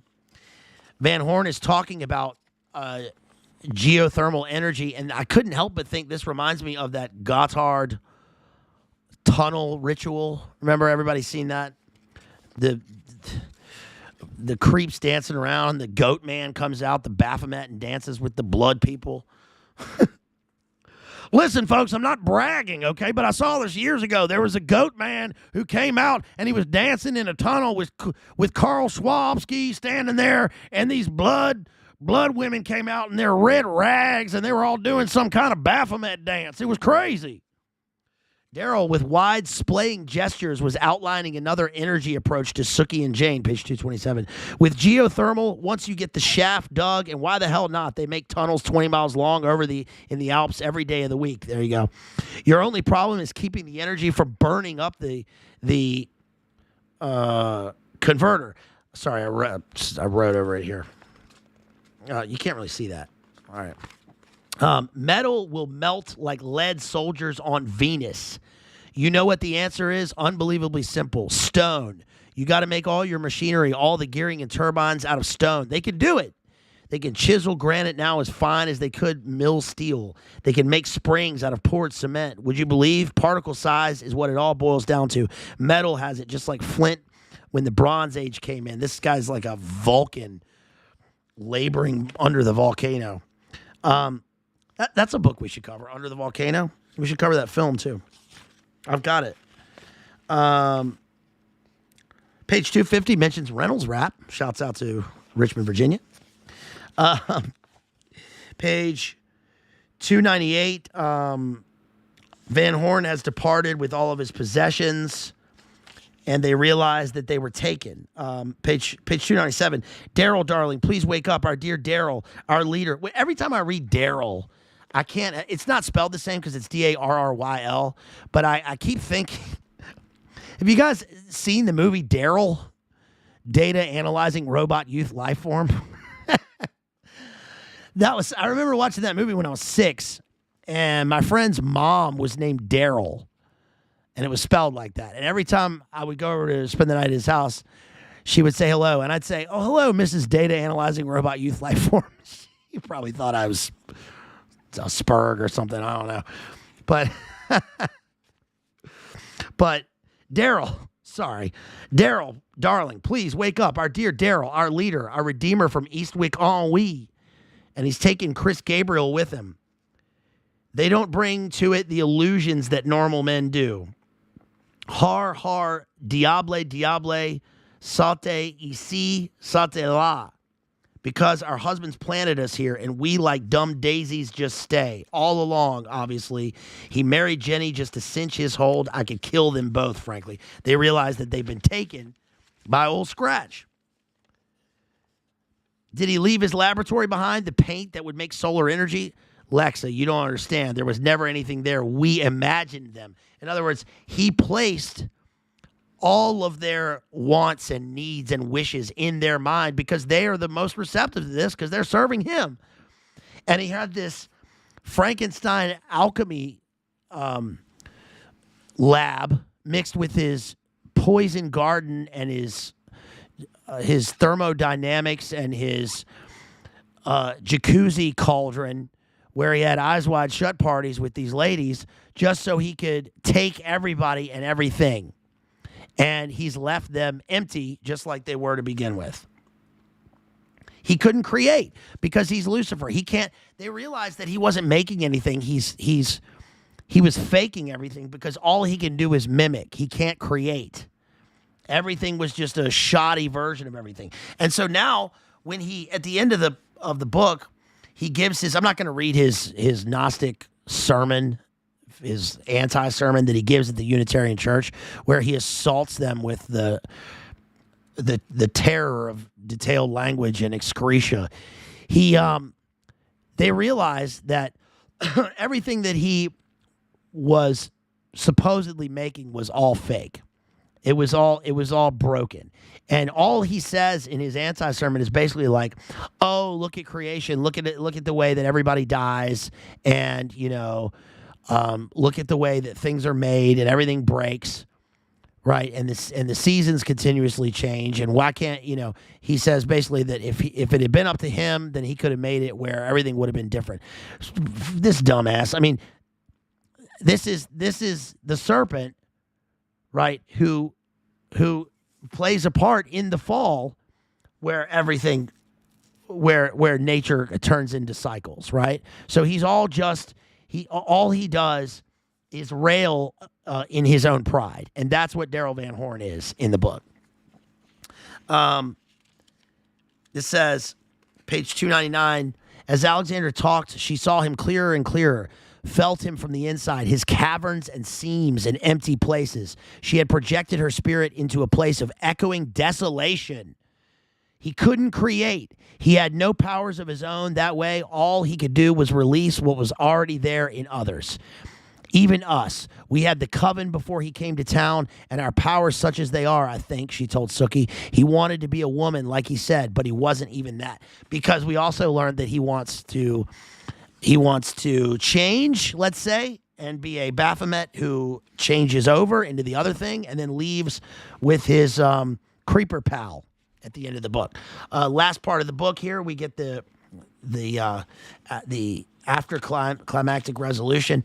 Jenny Gabriel lies with her parents under polished granite flush with the clipped grass in the new section of the cemetery. Chris, her brother, and their son has been, with his angelic visage and love of comic books, swallowed up by the Sodom of New York.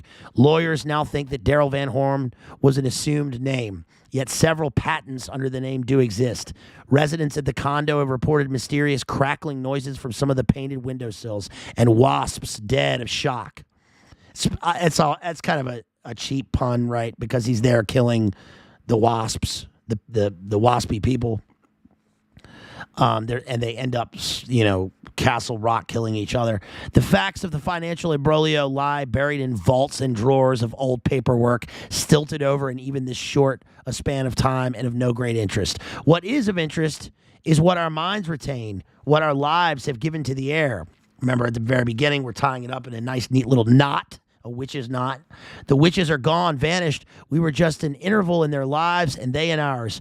But as Sookie's blue-green ghost continues to haunt the sunstruck pavement and Jane's black shape to flit past the moon, so the rumors of the days when they were solid among us, gorgeous and doing evil, have flavored the name of the town in the mouths of others. And of those of us who live here have left something oblong and invisible and exciting we do not understand. We meet it turning the corner where hemlock meets oak. It is there when we walk the beach in off-season, and the Atlantic in its blackness mirrors the dense, packed gray of the clouds. A scandal, life like smoke, rising twisted into legend. And that's the book. And, of course, John Updike went to Harvard, spent a year at Oxford, worked for the New Yorker, won the Pulitzer Prize, and died in 2009. A couple of other things about this book. I mentioned that there are allusions in here to the Crucible, Arthur Miller's Crucible, Scarlet Letter, 1850, and to The Devil and Tom Walker by Washington Irving. That's a short story that's probably everybody has read that at some point. You may remember it. I mean, that's one of those short stories that is so ingrained in American consciousness that it like sort of seeps into our psyche, especially into the portrayal of Van Horn in this book. Again, everybody, thank you so much for being here. Smash that like if you would, if you want to. Leave a comment for me. Also, check out the stream that I just did last night. What did we do last night? Jeez, we just did it. What did we cover last time? I got so much information flowing through my head, man. I can't keep it straight. Last night we did Glengarry Glen Ross, right? Always be closing. Yeah, be a closer, right? Red Bulls for closers. Coffees for closers. Smashing like is for closers. So lame. I'm sorry. Smash that like, though, and share the stream if you would. You can support me by leaving a comment after the stream is over. I really appreciate that. Checking out our stream that we'll be doing later this week with Based Homeschool Mama.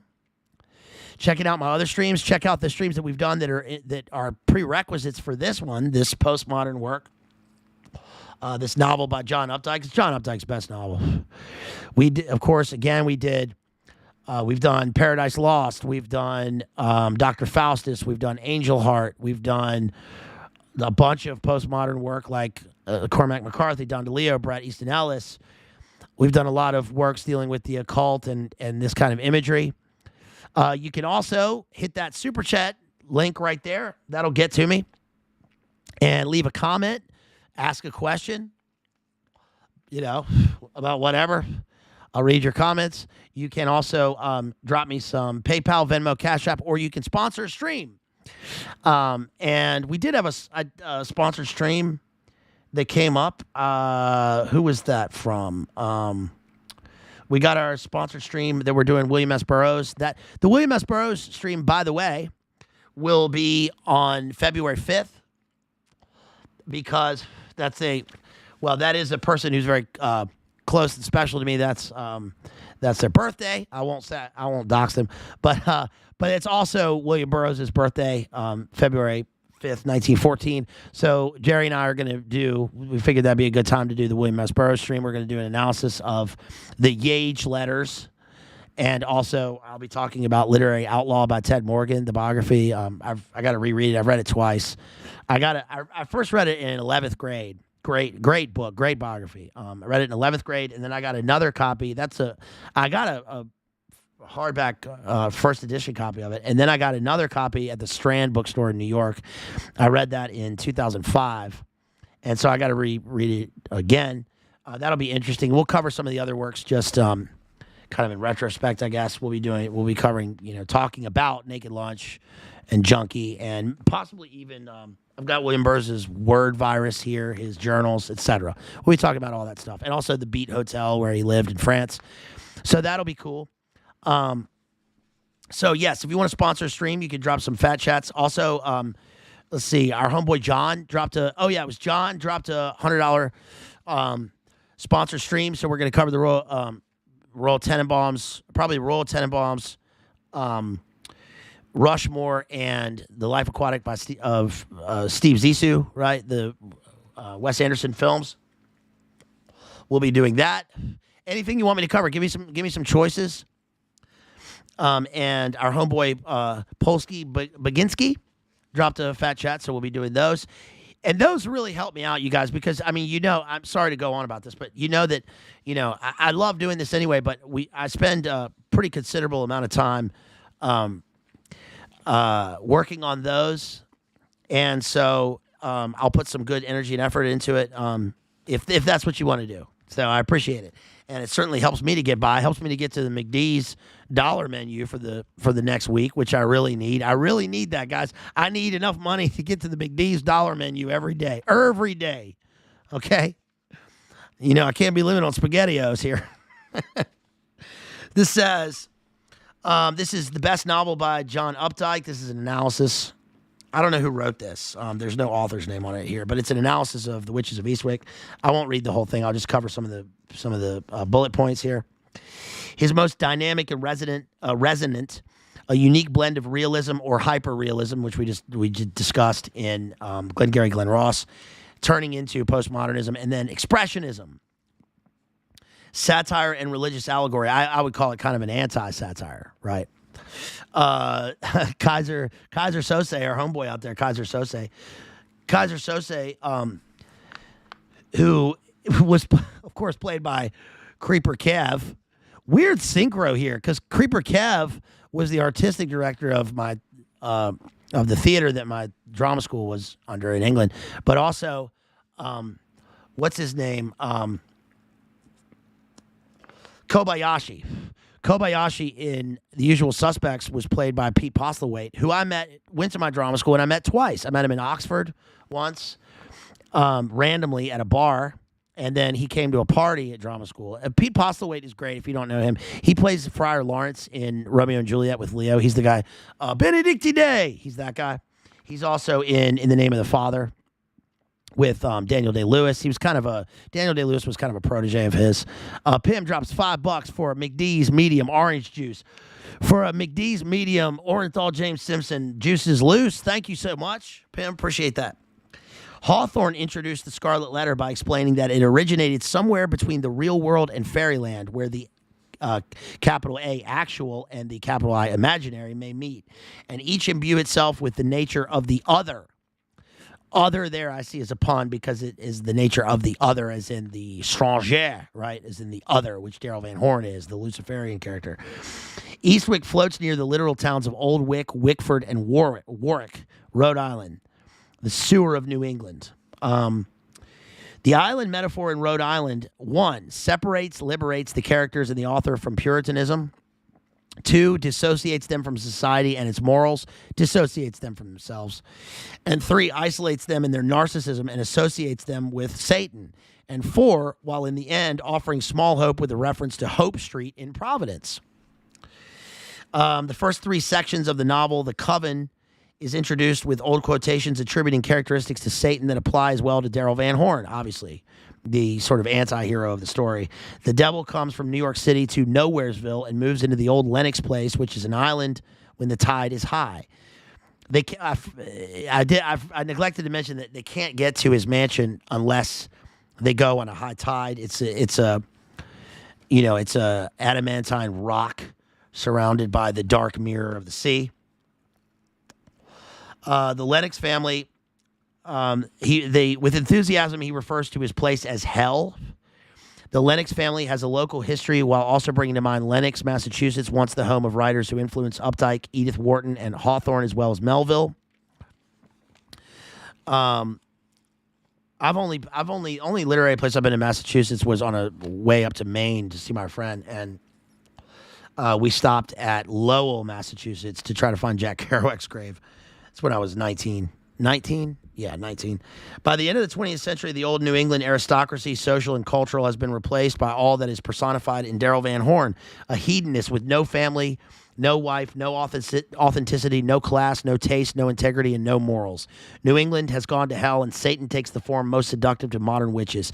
He is a rich, horned devil from New York who likes women and appreciates ugly postmodern art. Pretty good analysis right there so far. Let's see. It talk about how this is veering away from the horror genre because it's placed in the kind of domestic ambiance of these crude witches, which ends up being pretty horrifying itself, obviously. Let's see. The first section, it's like a medieval triptych. Literal cancer is a motif in the novel. The three witches fear they have it, and for revenge, they murder a younger witch with cancer by casting a spell on her. Irritation, psychic as well as physical, was the source of cancer. Let's see. They mention Milton, the kind of Miltonian Satan. In dehumanizing men, Alexandra has dehumanized herself. This is the devil in her. She feels her tongue is, quote, forked. And as Alexandra accepted first one and then several lovers, her cucked husband shrank to the dimensions and dryness of a doll. This is the poppet, again, of the crucible. Adultery is mentioned in this next thing. They rationalize their adultery, that it's good for marriages. They have the Unitarian Church, which has replaced Puritanism. Let's see. And I think that might be about it we can glean from this analysis. Oh, Witches of Eastwick is also postmodernist in its cynical pessimism. In the conflict with religion, science was winning, they say, quote, we never look forward to dreams. Every year, living does feel more of an effort. Quote, that same curious hollowness we all feel now. Continuous quotes here. In this suburban vision, all the married men are committing adultery with divorced witches. And there's a man named Osgood. There's a character named Ozzy, which is Oz, but there's also Osgood, which is Oz is good, right? Which is Liber Oz. The climax of the plot is like the punchline of a joke on the witches. He's left. He's skipped. Our Redeemer from Eastwick ennui. And he's taken Chris Gabriel with him. Turns out Satan is a bisexual who married Jennifer to clinch his hold on her brother Chris. Satan breaks up the coven of witches in some families in Eastwick. But only after he has completely poisoned their town. We also get mentions of the Gnosticism in the final scene, and then we get a longer sort of exegesis of his prose style. Style is what made the career of John Updike, in which most of his similes and metaphors enhance his realism by rendering perceptions and sensations vividly, adding to the illusion of real life in the tradition of Henry James. We did the turn of the screw. And let's see. Finally, we get imagery and illumination. At times, an image is detailed and hallucinatory. It assumes exaggerated but irrelevant importance. And this says, it's surprising to see a poet mixing metaphors. Her little pushy monkey face bright is a new penny. Clouds are, quote, scuds of paler gray in the shape of geese, of gesticulating orators, of unraveling skeins of yarn. We're traveling rapidly. We covered that. But the point of the mixing the metaphor is that their lives are, Form plus content equals meaning. It mixes up their lives just as their lives are mixed up and knotted. Remember, they are adepts at the knot. Just as their entire worldview is mixed up, and they mix up the lives of others in their poison spell tongues, right?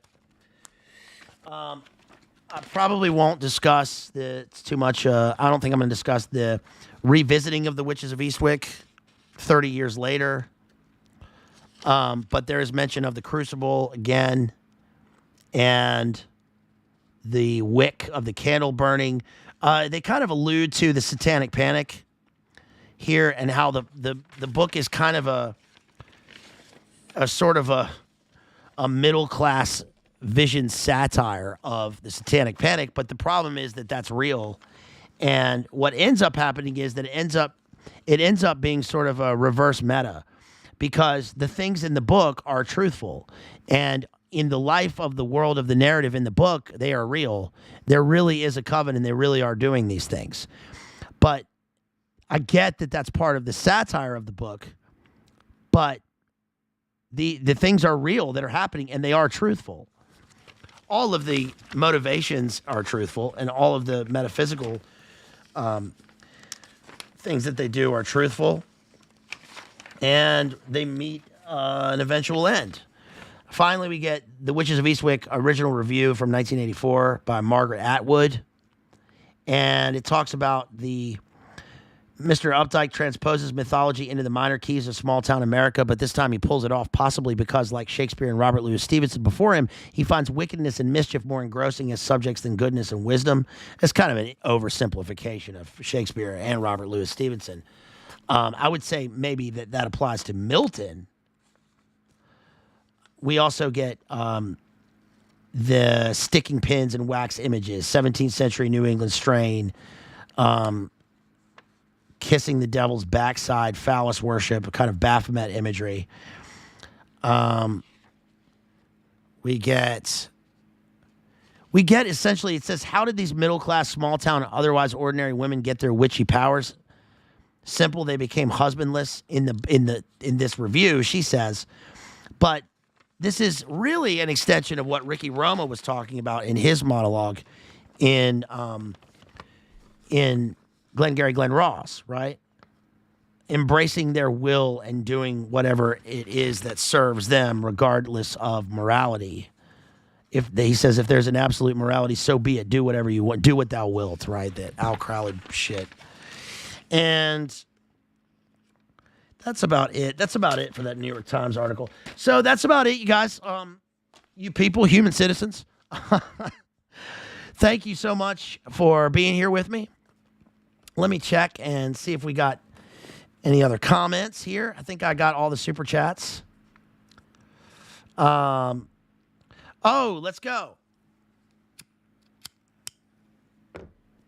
Shouts out to our homegirl, Rachel Wilson, based homeschool mama, who drops $10 via Venmo. Says, Bazed, excellent content. Well, thank you, Rachel Wilson, based homeschool mama. You are the Bazed breathalyzer par excellence. We love you. Thank you so much for supporting me.